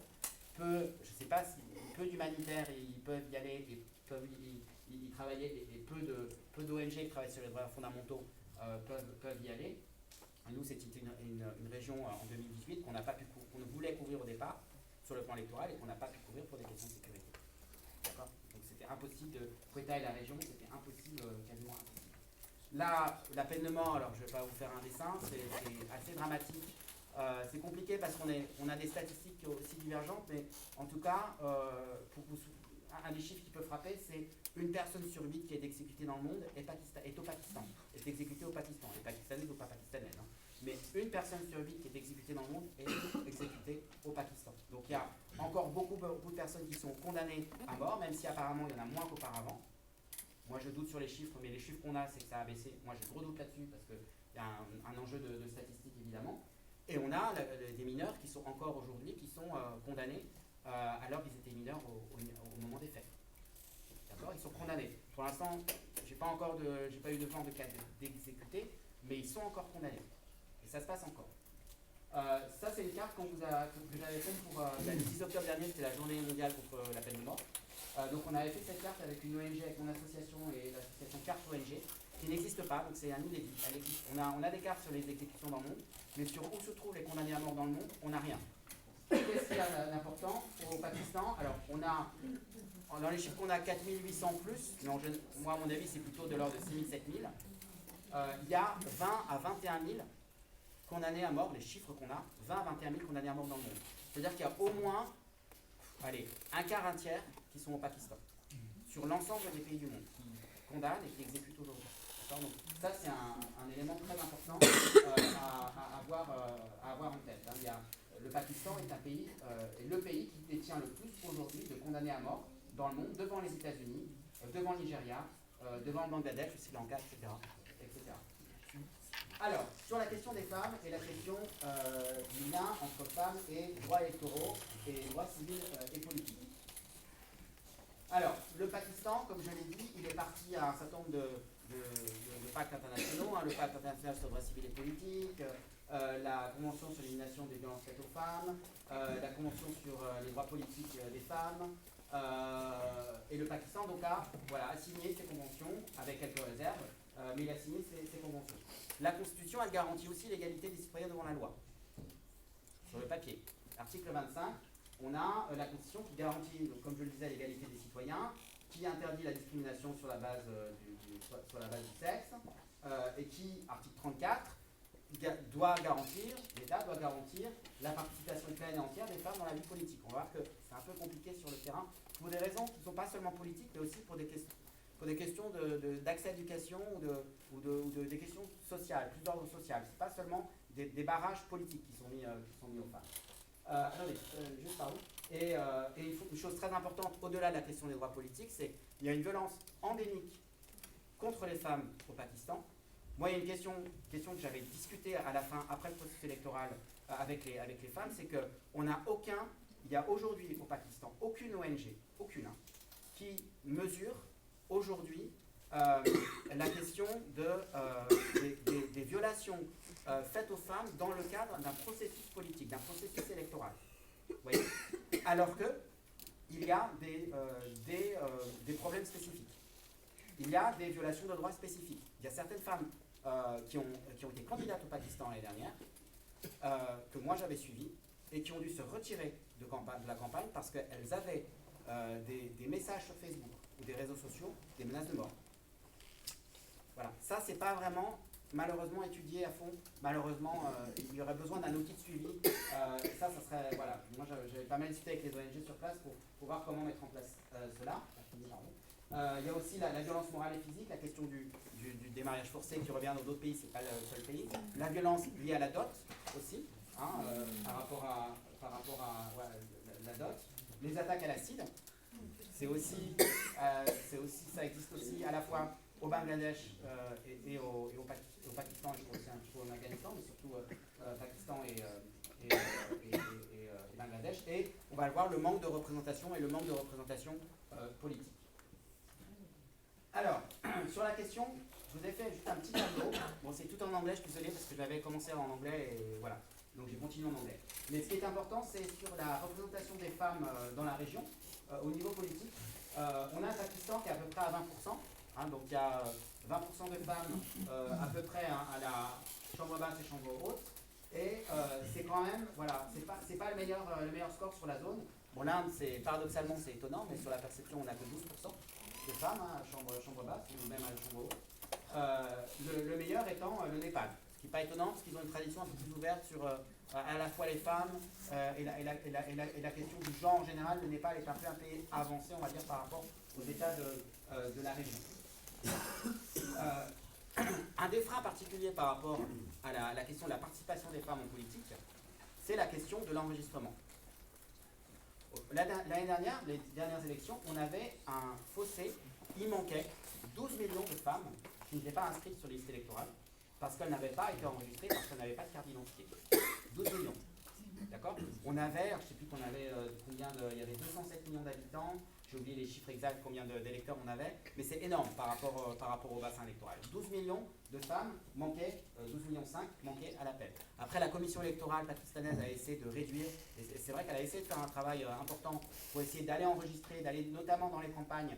Il y a des zones, notamment sur le Khyber Pakhtunkhwa, les zones tribales, il y a peu de femmes qui sont autorisées à aller voter parce que c'est mal vu. Parce que dans ces zones tribales-là, la femme n'est pas vue comme une électrice, ça ne fait pas partie de ses fonctions, très clairement. Donc là, ce n'est pas politique, c'est plus comment le regard de la société, le regard d'une certaine frange de la société sur les femmes. Donc on a 12 millions de femmes qui manquaient à l'appel et qui n'ont pas donc plus voté. Alors, juste un point là-dessus, parce que justement, il y a eu ce problème qui est récurrent, c'est pas nouveau, hein, ce fossé entre les femmes qui peuvent voter et les femmes qui ne peuvent pas voter parce qu'elles ne sont pas inscrites et parce qu'elles n'ont pas leur carte. La commission électorale a essayé de mettre en place un certain nombre de choses, un certain nombre de garde-fous. Donc elle a essayé d'enregistrer un maximum de femmes avec des campagnes, des groupes mobiles d'enregistrement de femmes dans certaines zones particulières où le pourcentage de femmes était très peu élevé. Elle a essayé de mettre en place aussi des freins pour les partis. Les partis peuvent concourir à partir du moment où ils ont eu au moins 5% de femmes dans leur rang pour ce qu'on appelle les sièges généraux. Parce qu'au Pakistan, il y a au niveau de la représentation, on a des sièges réservés pour les femmes, on a des sièges aussi réservés pour les minorités religieuses. Voilà, donc pour les chrétiens, pour les hindous, etc. Donc, ils avaient mis en place ce seuil de 5% pour les partis, pour pouvoir effectivement concourir d'avoir 5% de femmes. Dans certaines zones, il y a eu certaines zones où une des préconisations également et nouveautés mises en place par la commission électorale pakistanaise, c'est d'annuler, si on a dans une constitution particulière, dans une ville particulière ou un village, moins de 10% de femmes qui ont voté, on annule les élections. Voilà, ça, c'est ce qui était écrit. Donc il y avait des choses positives. Le problème, c'est que ça n'a pas été mis en œuvre. On a eu certains cas, encore une fois, dans les mêmes zones, les zones tribales dont je parlais, on a eu des cas où on a eu 4,5% ou 4,6% de femmes candidates. La commission a dit, allez, c'est presque 5%, on y va. Même chose pour les 10%. On avait parfois des 9,5 ou voilà, des villages, on avait 9,5% de femmes qui ont voté, c'est presque 10%. Donc là, on va dire que malheureusement, ça a été diversement respecté et attribué. Donc ça, c'est pour les femmes. Juste une dernière chose sur la question des femmes et du vote. Le vote des femmes, il est très très lié. Alors, deux choses. Le vote des femmes est très très lié à la famille. C'est clair. On n'est pas dans un pays comme en France où les femmes peuvent décider de voter pour le parti qu'elles souhaitent, quel que soit l'opinion de la famille ou de la personne avec qui elle partage sa vie. Ça ne se passe pas comme ça au Pakistan. Au Pakistan, on a un vote de groupe. C'est un vote qui est, encore une fois, biradri. D'accord? Les réseaux. C'est un vote de réseau. Moi, je l'ai vu. C'est assez frappant. Je vous raconte ça parce que c'est assez frappant en Multan. J'ai suivi, donc en 2013, j'avais suivi un candidat. Et en fait, il y avait des hommes et des femmes dans l'Assemblée. Le candidat faisait son speech sur la campagne électorale. Et en fait, c'était assez frappant de voir que, notamment aux femmes, il leur disait, si vous votez pour moi, vous allez avoir accès à la justice. Si vous votez pour moi, vous allez aller... Donc, il essayait d'avoir d'autres moyens, au-delà de la question du programme politique, d'essayer de les raccrocher sur d'autres choses. Et notamment sur des points de vulnérabilité où, effectivement, les femmes ont peut-être un peu plus de mal à rentrer sur le marché du travail, c'est pas au Pakistan. Mais du coup, voilà, ça c'est des moyens assez importants, enfin c'est une donnée assez importante pour les femmes. Et deuxième chose, les femmes qui sont élues au Pakistan, moi j'ai fait c'était très intéressant d'ailleurs avec les observateurs électoraux, une fiche un petit peu pour chacune des candidates élues. La majeure partie, c'est pas étonnant, mais on voulait juste vérifier cette hypothèse, viennent de grandes familles. Elles viennent des grandes familles dont je vous parlais, les Zardari Bhutto, etc., etc. Les familles en lien avec, la famille Nawaz Sharif et d'autres, enfin, les grandes familles qui tiennent les grandes villes du Pakistan, ou qui sont dans les grandes villes du Pakistan. C'est très rare qu'on a une kidam, en fait, qui arrive à remporter ces élections, à faire campagne. Parce que, il y a aussi, ça c'est un point qui est important, pour concourir, comme pour tout le monde, c'est pas seulement pour les femmes, mais c'est discriminant pour les femmes parce qu'elles ont aussi moins d'argent, il faut mettre, c'est comme ça dans des systèmes électoraux, dans beaucoup de systèmes électoraux, il faut mettre un petit peu d'argent de côté sur un compte, normal. Mais cet argent-là, c'était l'équivalent de 2 mois de salaire, ce qui est beaucoup au Pakistan, et en particulier pour les femmes. Voilà. Donc ça c'est pour la question de la participation des femmes. Pour la question de la participation des personnes handicapées, même chose, sur le plan du droit, on est bien. Le Pakistan a ratifié, donc signé et ratifié la Convention sur les personnes handicapées. Il n'y a pas de réserve. On a aussi dans la loi de 1973, dans la Constitution, pardon, on a aussi un certain nombre de droits généraux sur l'accès à la sécurité, le droit à la sécurité, le droit d'association, le droit de la liberté d'expression, l'égalité des citoyens 25A. Donc on a des choses générales sur lesquelles on peut rapprocher effectivement la question des droits des personnes handicapées, en particulier les droits électoraux. Là vous avez alors sur la base des informations qu'on a, la répartition des personnes handicapées dans la population. Elles vivent majoritairement dans la province du Punjab et dans le Sindh, dans le sud. Avec une tendance quand même que les deux tiers de la population, les populations handicapées au Pakistan vivent dans des régions rurales. Donc il y a un vrai problème d'accès, que ce soit l'accès à l'information, l'accès aux services et l'accès par exemple pour obtenir une carte d'électeur. C'est aussi compliqué bien sûr pour les personnes handicapées parce qu'il y a un accès physique aussi qui fait que si on doit aller au 3e étage pour aller chercher sa carte, c'est compliqué, il n'y a pas d'ascenseur, voilà, il y a un problème d'accessibilité. Selon le recensement de 2017, il y a 3,2 millions d'handicapés au Pakistan. On pense qu'il y en a beaucoup plus. Il y a beaucoup d'handicapés en fait qui n'ont pas été recensés. Globalement, qui n'ont pas de carte d'identité. Et on pense que c'est beaucoup plus. Alors, une question importante, c'est qu'aujourd'hui, et c'est quelque chose qu'on a mentionné à la fin dans notre rapport, c'est qu'aujourd'hui, il n'y a pas de loi sur le handicap. Loi générale sur le handicap au Pakistan. Il y a des lois au niveau des États, certaines provinces. Moi, je suis ça avec une association d'handicapés qui me fournit. Donc, il y a des lois qui sont développées au niveau provincial, mais au niveau national, il n'y a pas de loi sur le handicap, malheureusement, aujourd'hui. Et l'accès à l'éducation pour les personnes handicapées, au-delà de la question des droits politiques, il est vraiment crucial. Il faut que vous mettiez aussi en tête que encore une fois, dans le processus électoral, c'était une association de sourds-muets, complètement de façon gratuite, qui a, les derniers jours, qui ont traduit dans la langue des signes ce qui se disait à la télé sur les élections. Donc c'est du ad hoc. C'est une association de la société civile qui l'a fait dans un pays de 207 millions d'habitants. Pour plus de 3 millions, on en a plus, 3 millions de personnes handicapées, vous imaginez. Donc c'est intéressant d'avoir aussi ça en tête. Les questions, alors la minorité religieuse, je vais essayer d'aller vite, mais c'est super important. Là vous avez la cathédrale de Multan, sauf erreur, ici en photo, et là vous avez une manifestation contre les Ahmadis. Je vais y revenir sur la question des Ahmadis. Alors, sur la question du droit, toujours, on a plus bon encore, le Pakistan est parti toujours au pacte international sur la sécurité politique. On a, sur le plan de la Constitution, on a la liberté de religion qui est garantie. Mais, attention, le droit d'expression doit être conforme et sujet à la gloire de l'islam. On le retrouve ça. Donc on ne peut pas dire n'importe quoi, il y a certaines limites à ne pas dépasser.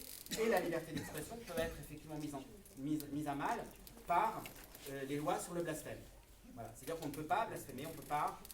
C'est pour ça que par exemple la question des Ahmadis est très importante au Pakistan, parce que leur liberté d'expression est très clairement minimisée au maximum. Il y a beaucoup d'actions de l'État contre eux, ou de groupes armés, ou de groupes de mouvances contre eux au Pakistan, sur la base de blasphème. Alors après, on peut tout mettre dans un blasphème. Vous imaginez bien, c'est très très large, on peut tout mettre. Donc sur la question des minorités et des groupes religieux, de quoi on parle? Donc sur une population qui est à plus de 96% musulmane, comme l'a dit Tara, on a une grosse majorité de sunnites de rite hanafite, donc c'est le courant de l'islam le plus ancien, le courant juridique de l'islam le plus ancien, le rite hanafite. On a des chiites aussi, la famille Zardari, c'est une famille chiite, Zardari Bhutto, c'est une famille chiite, et on a à peu près 3% de minorités, 3,5% de minorités. Parmi ces minorités, donc c'est après, on a la plus grande minorité, ce sont les hindous, à peu près 49%, les chrétiens, 45%, les ahmadis, à peu près 4,5%, et le reste, on a des bouddhistes, des parsis. Les parsis, c'est les descendants des zoroastres, les baha'is, les sikhs, etc., etc. Donc on a quand même trois grandes minorités, la question des hindous, les ahmadis et les chrétiens. Voilà. Alors, la question, c'est vrai que la question de l'appartenance à une minorité religieuse ou ethnique, en particulier religieuse au Pakistan, c'est un véritable défi au quotidien, surtout quand on parle d'élections. Moi, j'avais rencontré en 2013 aussi un certain nombre, quand j'étais à Moutan, un certain nombre de candidats chrétiens, et pour eux, ils vivent un peu dans la peur. Pas par rapport à l'État, mais par rapport à ces groupes, ces mouvances islamistes qui gravitent et qui insufflent un certain nombre de choses au sein de la société, qui fait que la société est encore moins ouverte par rapport aux autres communautés, et notamment les communautés chrétiennes ou hindoues. On a le cas particulier des Ahmadis. Juste mentionner qu'effectivement, comme l'a dit Tara, ce sont des musulmans qui se disent musulmans, mais l'État pakistanais, les autorités pakistanaises ne les reconnaissent pas comme musulmans parce qu'ils ne considèrent pas que Mahomet est le dernier des prophètes. Ils ont leur propre prophète qui est apparu au XIXe siècle. Donc ils ne sont pas considérés comme musulmans. Ce qui est très grave dans la situation des Ahmadis, c'est que, et ça s'est passé pour les élections, c'est une question extrêmement sensible au Pakistan. Vous ne parlez pas des Ahmadis au Pakistan. C'est un tabou, sujet tabou. Je sais plus ce que je voulais dire. Du coup, par rapport aux Ahmadis, durant le processus électoral, il a fallu qu'ils choisissent entre... Parce qu'on leur dit très bien, vous pouvez voter, mais vous votez, comme pour les autres minorités, sur une liste séparée. Pour eux, leur demander ça, ça veut dire, vous ne vous considérez pas comme musulmans, vous êtes une autre minorité. Vous voyez le truc? Donc du coup, on leur demande, ce qui est, pour ceux qui étaient avec moi en cours, on a beaucoup parlé à un moment d'interdépendance des droits. Là, on leur dit, vous choisissez entre le droit de pratiquer votre religion ou le droit d'élire, de voter et d'élire. Et ça, c'est pas possible. On peut pas, c'est pas du tout l'esprit, encore une fois, l'esprit et la lettre des droits de l'homme, on ne peut pas demander à quelqu'un de choisir un droit versus un autre. C'est pas possible. Et c'est ça qu'on leur demande. Donc, ils sont... moi, je les ai vus à plusieurs reprises, je les ai vus sous couvert, parce qu'on ne dit pas à tout Islamabad qu'on va avoir des Ahmadis. Donc, on s'est vu plusieurs fois sous couvert. J'ai pas pu malheureusement aller au Pendjab, dans leur ville. Il y a une ville où, en particulier, on a une communauté Ahmadi, la communauté Ahmadi à Raboué, c'est leur centre. J'ai pas pu y aller, j'ai pas eu les autorisations, malheureusement. Alors que ça fait partie de mon travail, d'évaluation, voilà. Malheureusement, c'était compliqué. Et ce que je voulais vous dire aussi, ce qui est assez dramatique, c'est que, autant, il faut se rappeler historiquement, le premier, sauf erreur Tara, le premier ministre des Affaires étrangères du Pakistan, c'était un Ahmadi. C'était un Ahmadi. Sartar Khan, comment il s'appelait, j'ai oublié. Le premier... Foreign Minister. C'est ça. Le premier ministre des Affaires étrangères du Pakistan. À un moment, on a eu aussi un Ahmadi qui était président de la Cour internationale de justice dans les années 70. Donc il y a eu des choses. Après les élections, ça a été un moment révélateur. On a eu un Ahmadi qui a été nommé au Conseil économique près de la présidence. On a su qu'il était Ahmadi. Très vite, out. On lui a dit non mais au revoir, jamais de la vie. Il y a eu des pressions énormes, pas des pressions forcément politiques, mais de ces mouvements dont on parle. Out. Voilà. Donc c'est une question très très importante. Au quotidien, c'est un véritable calvaire pour eux. Ils ne peuvent pas appeler leur lieu de culte mosquée. C'est interdit. C'est un crime. Ils ne peuvent pas appeler de certains noms leurs enfants. On ne parle pas, ils ne peuvent pas dire l'appel à la prière, ils ne peuvent pas dire de Azan, ils doivent employer un autre mot. Donc ils sont sur un certain nombre de choses, ils sont vraiment empêchés dans leur vie quotidienne sur un certain nombre de choses. En sachant que, et c'est ça que je voulais dire, voilà, j'ai retrouvé le truc, très important, et moi j'ai jamais vu ça ailleurs. Je travaille donc sur plusieurs pays musulmans, mais j'ai jamais vu ça. La question d'être, il y a une définition dans la constitution du Pakistan, c'est l'article 263A, qui définit ce que c'est qu'un Pakistanais, qu'un musulman, excusez-moi, qu'un musulman. Donc on a une définition, vous êtes conforme à la définition, donc ce que je vous ai dit, c'est en gros le point névralgique, c'est croire en la prophétie du prophète Mahomet ou pas. Vous ne croyez pas à la prophétie du prophète Mahomet, vous n'êtes pas musulman sur la constitution pakistanaise, article 263A. Clair. Voilà, c'est ça qui donc c'est extrêmement compliqué pour eux. Les élections ont été en plus un moment où il y a beaucoup de choses qui sont montées. Donc il y a eu une violence en particulier qui les concernait avec des personnes qui ont été tuées, d'autres qui ont été blessées, des Ahmadis, notamment dans la région du Pendjab. Donc la violence électorale a généré encore plus de problèmes vis-à-vis des questions des Ahmadis. On a sur les questions ethniques aussi. Alors on n'a pas de statistiques ethniques au Pakistan, on connaît très bien pourquoi. Mais on a encore quelques groupes qui coexistent, la question des Kutchis, des nomades, des Kalash, dans la région du Chitral, les Hazaras, qui sont aussi une communauté qu'on trouve notamment dans la région au Balouchistan, autour des Quetta, mais aussi qu'on retrouve beaucoup bien sûr en Afghanistan et qui sont chiites. On a des Balouches aussi, on n'a pas de statistiques officielles comme je le disais sur ces groupes, et la vraie question c'est de savoir comment, et c'est la question qu'on avait, jusqu'à quel degré ces minorités ethniques ont pu intégrer le jeu électoral. Et c'est là où je vous disais, un des paradoxes, c'est là où on a les paradoxes qui sont, il y a une communauté, j'ai oublié une communauté de Pakistanais, mais qui venait de la région de la région du monde de la Corne de l'Afrique. Donc c'est une dame qui a postulé, qui a été élue, je crois que c'était dans le Sindh, j'ai oublié, je ne sais plus comment ça s'appelle. Elle vient de la Corne de l'Afrique, donc elle est noire, elle n'est pas du tout la même peau que les Palestiniens. Chili, c'est ça. Voilà, elle est d'origine Chili, merci, j'ai oublié. Chili, et du coup elle a été élue. Et ça, une femme Chili élue dans le Sindh, c'est un truc énorme. C'est énorme. Vous avez je crois dans le Chitral, vous avez aussi pour la première fois des représentants du Chitral qui ont été élus aux assemblées. Énorme. Vous voyez, donc il y a des choses qui avancent. Il y a 3 candidats handicapés, bon, aucun n'a pu être malheureusement élu, mais il y a des choses qui avancent au niveau des droits. Et je pense que le plus, et ce sera le point d'après, les 5 minutes j'ai terminé, le point d'après, le plus étonnant, c'est sur la question des transgenres. Ça, c'est un truc extraordinaire.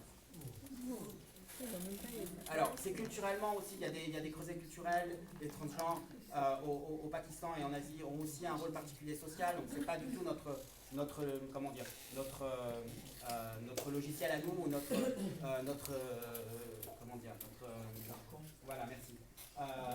vision des choses. Sur la question des transgenres, bon alors là c'est pareil, on a un problème de statistiques, parce que il y aurait au Pakistan que, tenez-vous bien, 10 000, 10 400, 10 500 transgenres, je ne crois même pas une personne n'y croit, c'est une blague. Sur 207 millions d'habitants, 10 000 transgenres, problème encore une fois d'accès, il y a eu d'énormes problèmes d'accès à l'enregistrement, notamment pour les élections. Il y a les électeurs qui sont ce qu'on appelle en anglais les enumerators, donc les personnes qui font le recensement. Une grande partie d'entre eux ne sont pas très à l'aise pour aller recenser des transgenres. Vous comprenez dans un contexte pakistanais. Donc il y a pas mal de choses à voir sur aussi l'éducation au recensement, sur l'accès aux droits, sur comment on approche la communauté transgenre. Et moi j'ai rencontré des candidates transgenres, il y en avait plusieurs au Pakistan. Parce qu'il faut savoir aussi, si on va plus loin dans le slide suivant, que depuis 2013, la communauté transgenre peut voter au Pakistan. On a même eu en 2013, moi je me souviens à Multan, j'ai vu ça sur le Multan Gold, j'ai tout appelé Islamabad, c'est pas possible, on est au Pakistan, c'est trop génial. C'était vraiment assez impressionnant et on avait la classification 3e genre. Je me dis, mais même chez moi, en France, ça n'existe pas. J'étais sur... Waouh. Bref, donc du coup, on a cette question du troisième genre qui existe. Alors, on l'a autionné pas, il y a d'autres pays de la région, hein, c'est pas les seuls. Le problème qu'on a sur la Constitution, et c'est pas étonnant, c'est que la Constitution, l'article 25-27, il consacre la question de la non-discrimination, mais il n'adresse pas la question de l'identité de genre, la question de l'orientation sexuelle et de l'identité de genre. C'est bien sûr pas du tout, c'est pas étonnant hein, dans la Constitution. Mais on a, en mai 2018, on a eu une loi sur la protection des droits des transgenres, hein, en mai 2018, et dans cette loi, on a des droits électoraux qui sont garantis. Ça va quand même intéressant, ça va quand même assez loin. Et il n'y a pas d'entourloupe, je veux dire derrière. Hein. C'est vraiment, alors c'est garanti dans la loi. Après sur l'application c'est compliqué parce que comme les femmes, les transgenres ont été aussi victimes de discrimination, de persécution, certaines ont dû arrêter la campagne. Il y a eu aussi de discrimination et de la violence sur les réseaux sociaux très très forte, ce qui fait qu'on a un certain nombre de candidates qui ont décidé de ne plus se porter candidat. Voilà, et d'arrêter. Voilà. Ce qui est dommage parce que c'était un élément intéressant par rapport, encore une fois, à l'effectivité des droits dans le pays et la question des transgenres accessibles au processus électoral. Un des éléments, j'ai 2 points, après je pense que j'ai terminé, super. 2 points importants. Tara en est malheureusement la figure emblématique, c'est la question, en tant que journaliste, mais en tant que citoyen, c'est la question d'un espace pour la société civile au Pakistan qui se réduit à la force sur chagrin. C'est dramatique. Moi j'ai vu certaines ONG entre 2013 et 2018, je ne vais pas en nommer parce que je veux pas... il y en a une en particulier que j'ai en tête, très importante sur la question des droits. Je ne l'ai pas reconnue. En 2013, elle était très forte, elle avait beaucoup de bureaux, elle était partout. 2018, j'ai retrouvé complètement une autre ONG, je n'ai pas compris, beaucoup moins forte, beaucoup moins présente, donc beaucoup moins d'informations, et en plus pas forcément toujours juste sur les informations qui sont récoltées. En 5 ans. Et c'est une tendance qui est très très forte. Les organisations nationales, en particulier celles qui travaillent sur la question des droits fondamentaux, sont sous surveillance. C'est très clair. Moi, je sais que après avoir vu un certain nombre, je voyais beaucoup d'ONG quand j'étais à Islamabad, je savais qu'elles étaient débriefées par des services, parfois à la sortie de l'hôtel. Vous voyez, donc je le savais tout ça. Après, pour moi, c'était de pas trop les mettre en porte-à-faux, en difficulté. Mais c'était très, très clair, très, très clair. Et elles me l'ont dit, elles me l'ont confirmé. Donc c'est très problématique cette question de l'espace pour la société civile pour pouvoir effectivement faire son travail. C'est pas acquis et c'est de plus en plus. Et c'est aussi l'espace pour l'observation électorale nationale. Il y a aussi la possibilité, certaines ONG se sont mobilisées pour pouvoir observer le processus électoral. Mais malheureusement, voilà, c'est compliqué. Ça a été aussi compliqué pour la question des accréditations pour plein de raisons. Je crois que c'est la fin,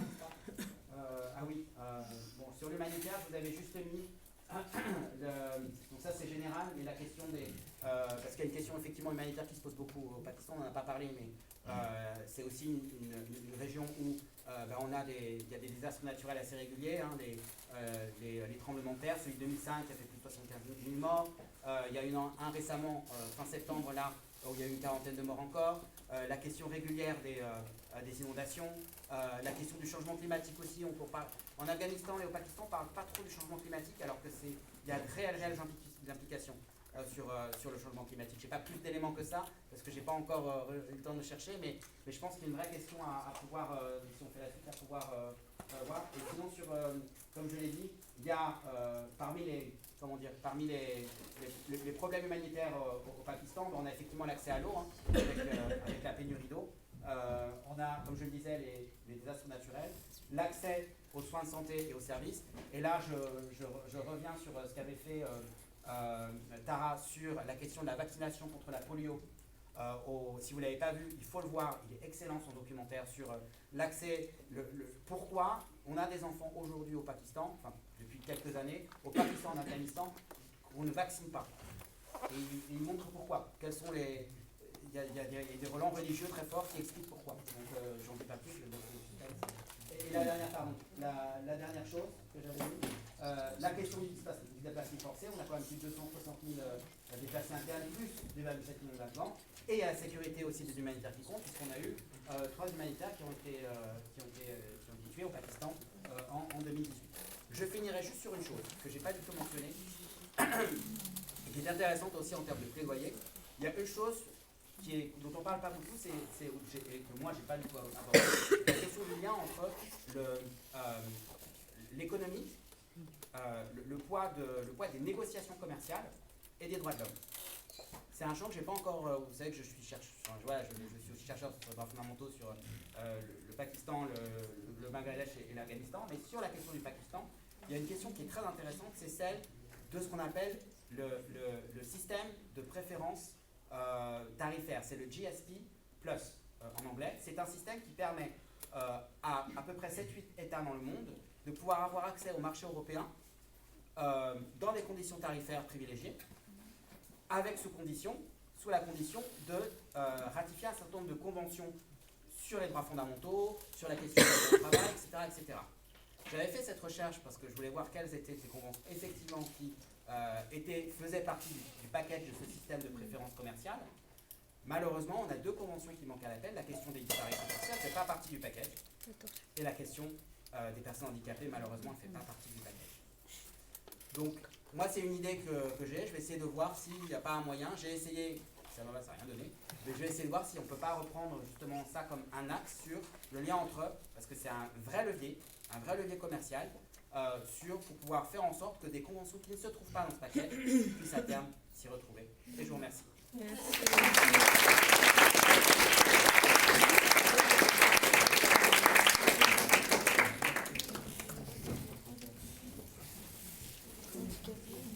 Have you got some questions in French or in English? We can translate. Or Tara, if you have got some questions in English.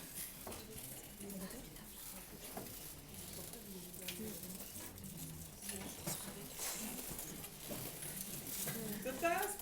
Go. Soyez pas timide, hein. Ah, voilà.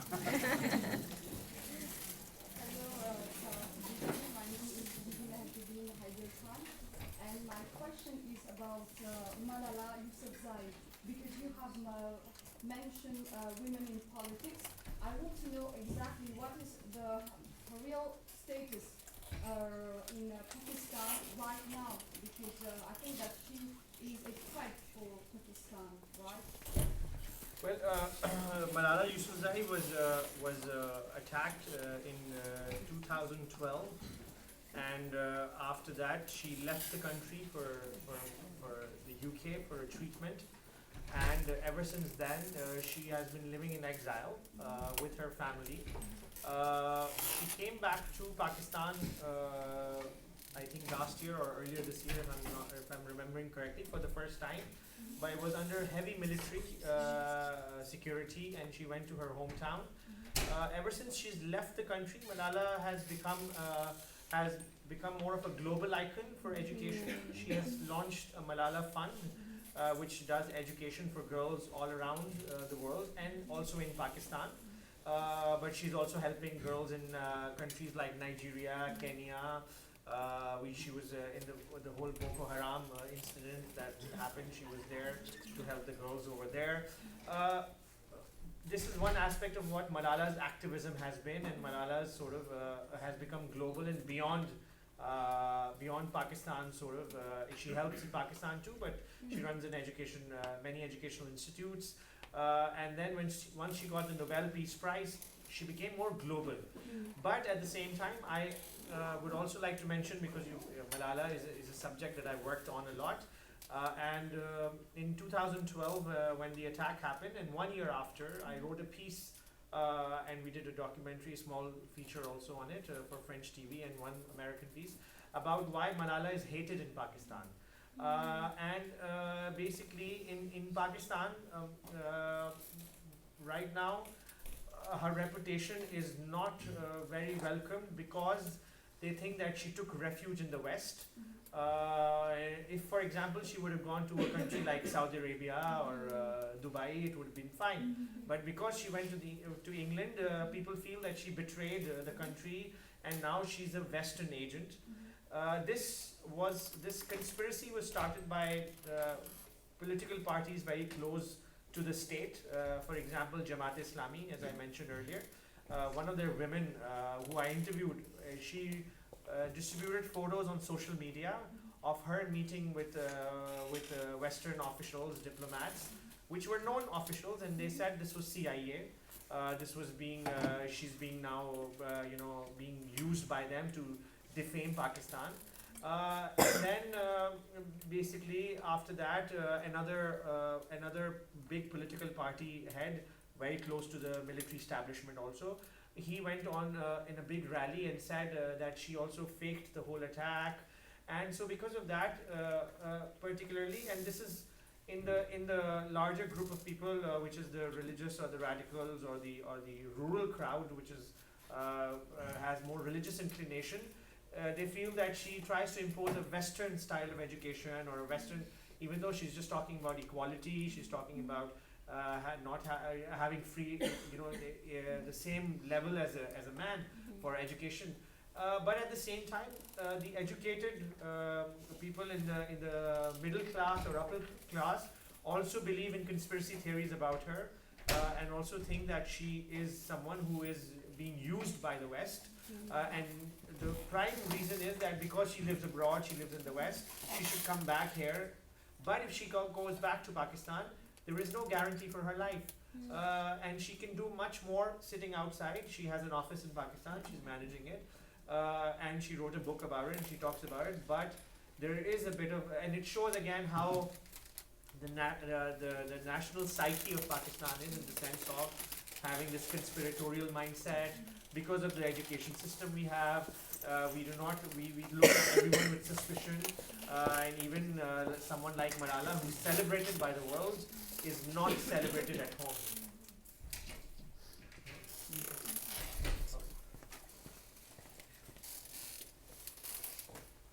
La question pour Nordine, in France. Tu as dit que les ONG de droits de l'homme n'avaient pas l'autorisation d'aller au Baloutchistan, etc. Et on a vu avec le reportage je vous mettrai le lien, de Tara, que la vaccination à la frontière pakistano-afghane était très dangereuse. Que juste pour information, la CIA avait fait une fausse campagne de vaccination pour trouver l'ADN de Ben Laden à l'époque. Donc les talibans maintenant disent qu'il y a du porc dans les vaccins, qu'il ne faut pas se vacciner, etc.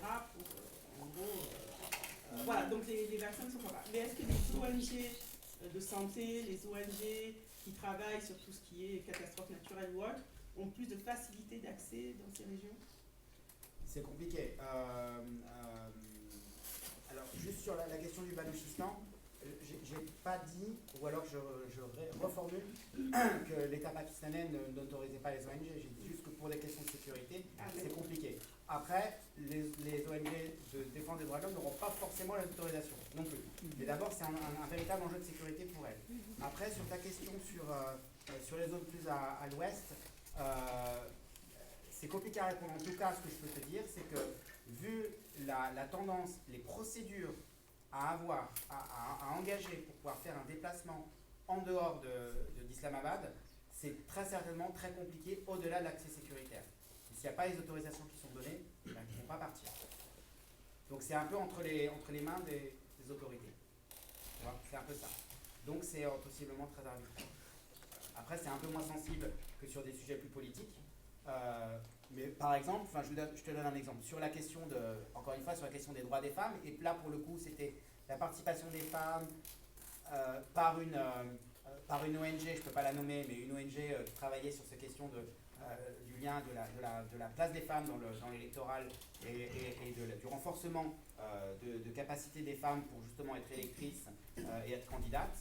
Au dernier moment, cette association n'a pas eu les autorisations nécessaires pour aller faire une formation, pour aller faire la formation juste avant les élections. Tu vois? Donc c'est très compliqué, il y a des procédures à suivre. Ça va dépendre du sujet. Sur le sujet dont tu parles, je pense que c'est moins problématique, mais c'est complètement arbitraire. Voilà.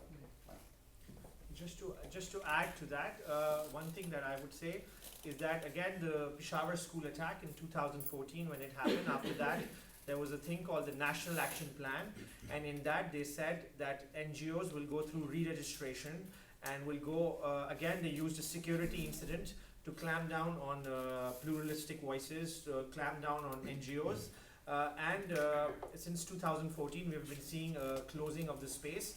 They also have that paranoia of the Bin Laden raid because the CIA misused a vaccination campaign. But for in the 1980s and 90s also NGOs were banned in Pakistan. At that time also they had a problem. And now I was talking to some people in Pakistan who are working in the local NGO sector and the international NGO sector, but are locals.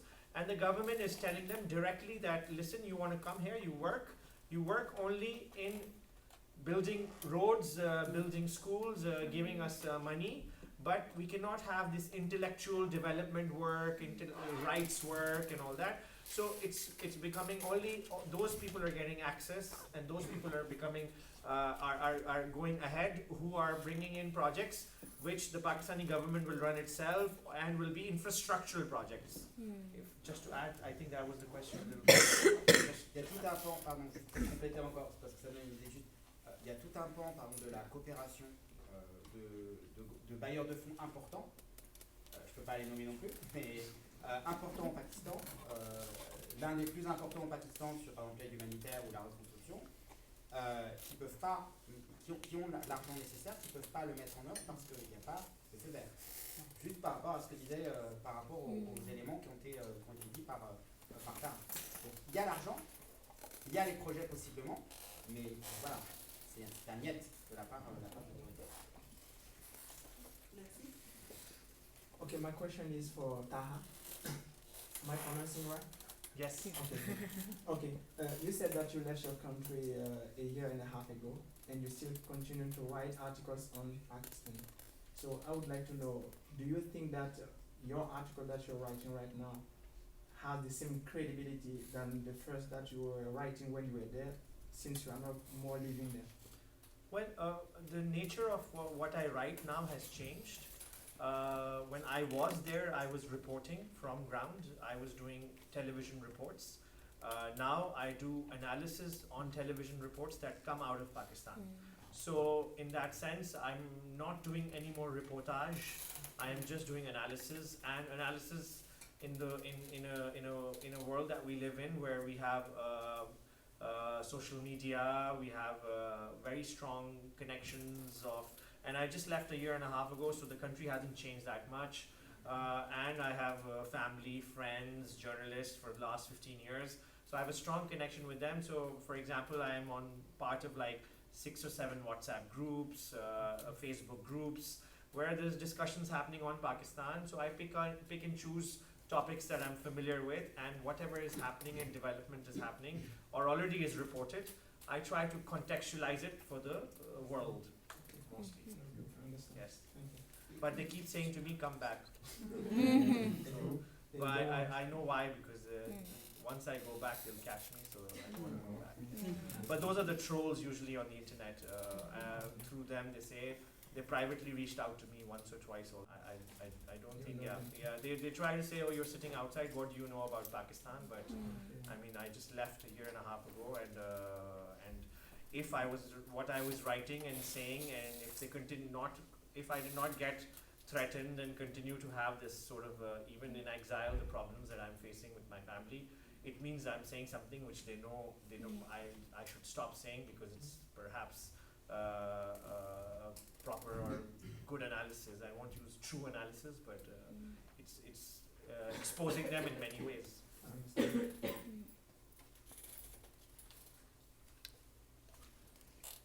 I'm sorry. How many newspapers there are in Pakistan? And what do the people believe in the trust in the newspaper? Are they confident, or are far from the newspaper? And for you, Martin, est-ce que tu as assisté cas des élections, enfin au moment des votes, enfin l'économie se centrait femmes et personnes handicapées pour les femmes. Tout simplement parce que tu disais que c'était un vote de famille. Est-ce qu'elles votent aussi dans les isoloirs seules ou elles sont accompagnées? Et autre indicateur, c'est un indicateur sur le taux d'alphabétisation aussi bien pour les personnes en situation de handicap que pour les femmes. D'accord. Ouais. Okay. I'll go first. Yeah. As far as newspapers are concerned, we have a number of, I would say, around about 10, 12 English newspapers. I don't have the exact figure. And then we would have around about maybe 50 to 100 Urdu or native newspapers.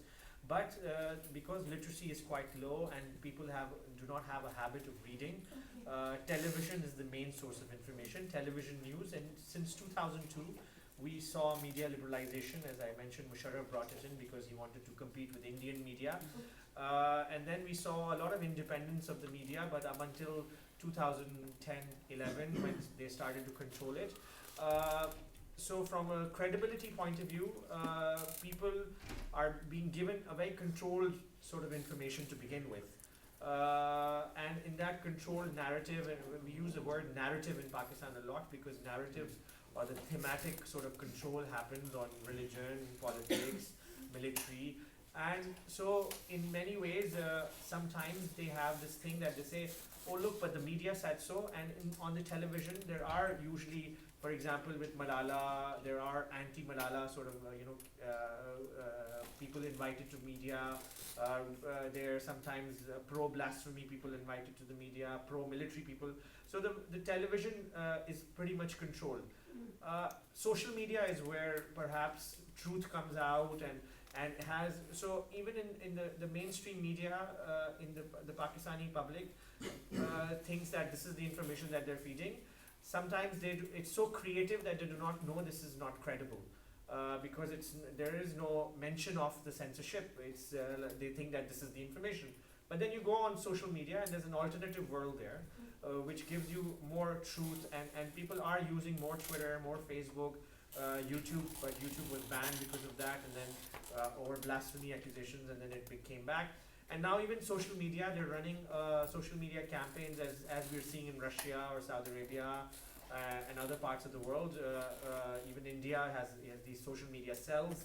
In Pakistan also they have social media cells where they will create fake news, fake websites. If you Google me, there's a website called sydneyaustralia.com or something, which has a completely fabricated story about my kidnapping and my assassination attempt. And so they try to have these other social media videos will come up where they will say there will be a Western person reading a news item, which is basically someone paid to just read a news item, and it's called CJ Post. There's one called CJ Post, and they'll say, we're reporting from Washington in Pakistan, this happened, and it's all fake.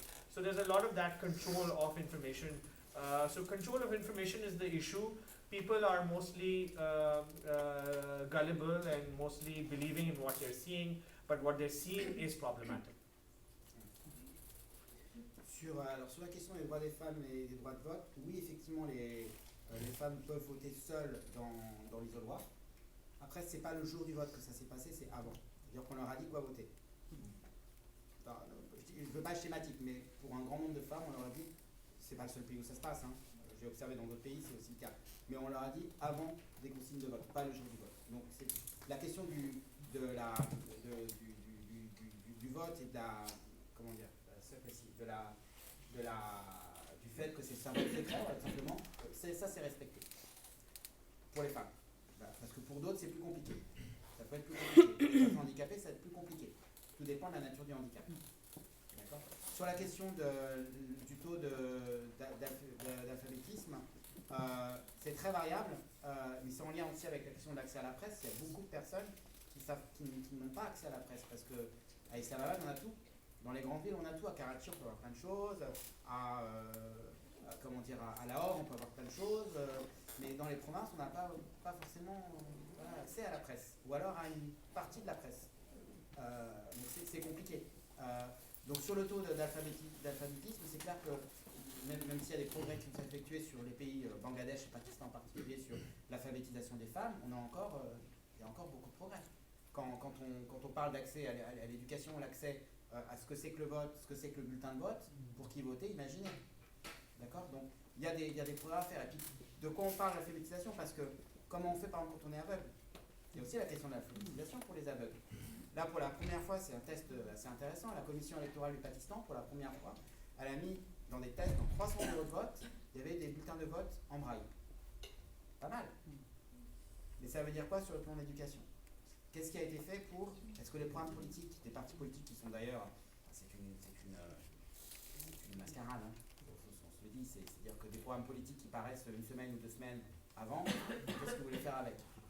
Franchement, les dés sont déjà jetés, d'accord? Et ils n'existent pas en braille. J'en ai pas vu en tout cas. J'ai dû faire des recherches avec les personnes qui travaillent avec moi, on n'a rien vu là-dessus. Donc c'est un vrai, voilà, c'est un vrai défi, effectivement, la question de l'alphabétisation. Un vrai défi en particulier pour les femmes et en particulier pour les minorités. Je signale juste, c'est en particulier pour certaines minorités dont on n'a pas du tout parlé. Au Sindh, il y a tout un phénomène qui est ancestral, parce que, qui est là depuis beaucoup d'années, parce qu'il est lié aussi à la question de caste, anciennement, c'est la question du travail forcé, le bonded labor, ce qu'on appelle le bonded labor. Il y a plusieurs millions de personnes qui sont sous les influences de leur patron. Ces personnes-là, elles n'ont presque pas pu voter, et puis là, pour le coup, je ne sais pas quel accès elles ont à la presse, quel degré d'alphabétisation on a par rapport à ces populations-là. Donc en plus, il faut aller voir, comme toujours au Pakistan, c'est difficile de faire de généralité, parce qu'il faut aller voir chacune communauté, il faut aller voir chaque minorité, quelle qu'elle soit, pour voir effectivement, pour apprécier le sujet. On n'a pas de statistiques en plus, donc ça rend encore plus le problème. On doit avoir des statistiques, je pense, sur la question de l'alphabétisme. Après, comme dans les statistiques qu'on a sur le Bangladesh, moi je fais très attention sur la question des statistiques, parce qu'elles sont parfois très douteuses, donc faites attention à ça si vous travaillez sur ces pays-là. Il faut toujours vérifier plutôt 2 fois qu'une ces statistiques par notre but. Je suis désolé, on va être obligé de s'arrêter. C'est l'heure. Dernière question. Just one question. Last one, maybe. It's about the militaries.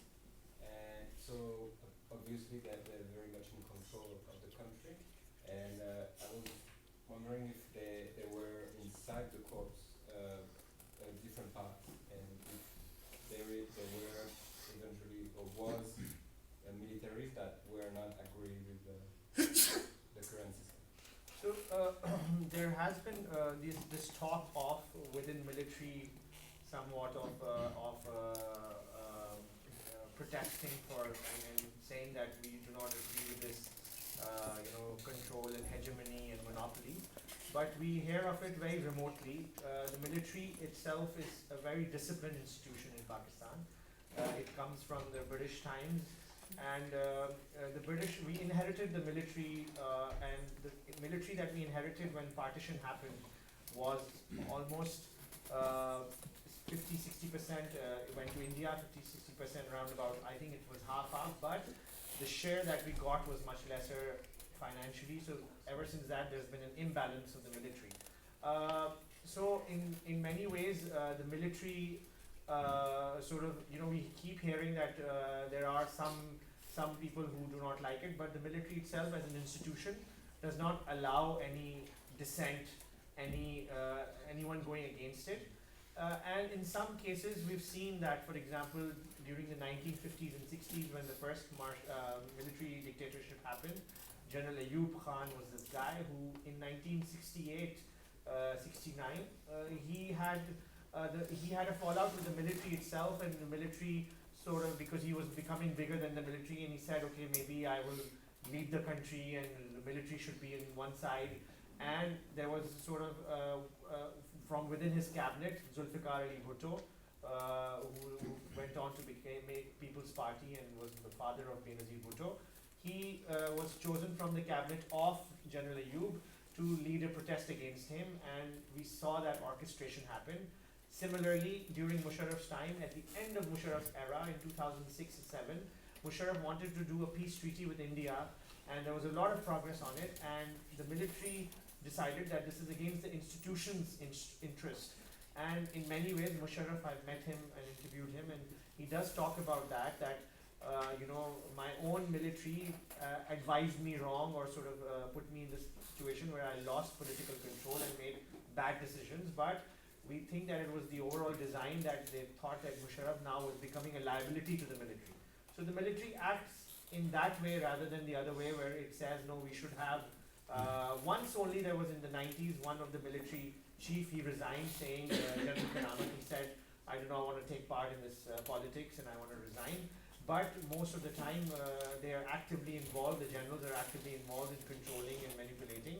And then once they retire, they become defense analysts on television channels, they write opinion pieces, then they have their own organizations which they run. Right now, for example, the military is heading the airline in the country, it's heading the, other organizations like the transport organizations, and they're all retired, and the airport organization is being headed by the military. Several organizations are headed by former military people, including the Interior Ministry is by the former military guy from Musharraf's time. So the military is in that way very much in control and doesn't have any sort of second thoughts about the idea. They know that this is the way to continue, and anyone who does not is sort of sidelined actually.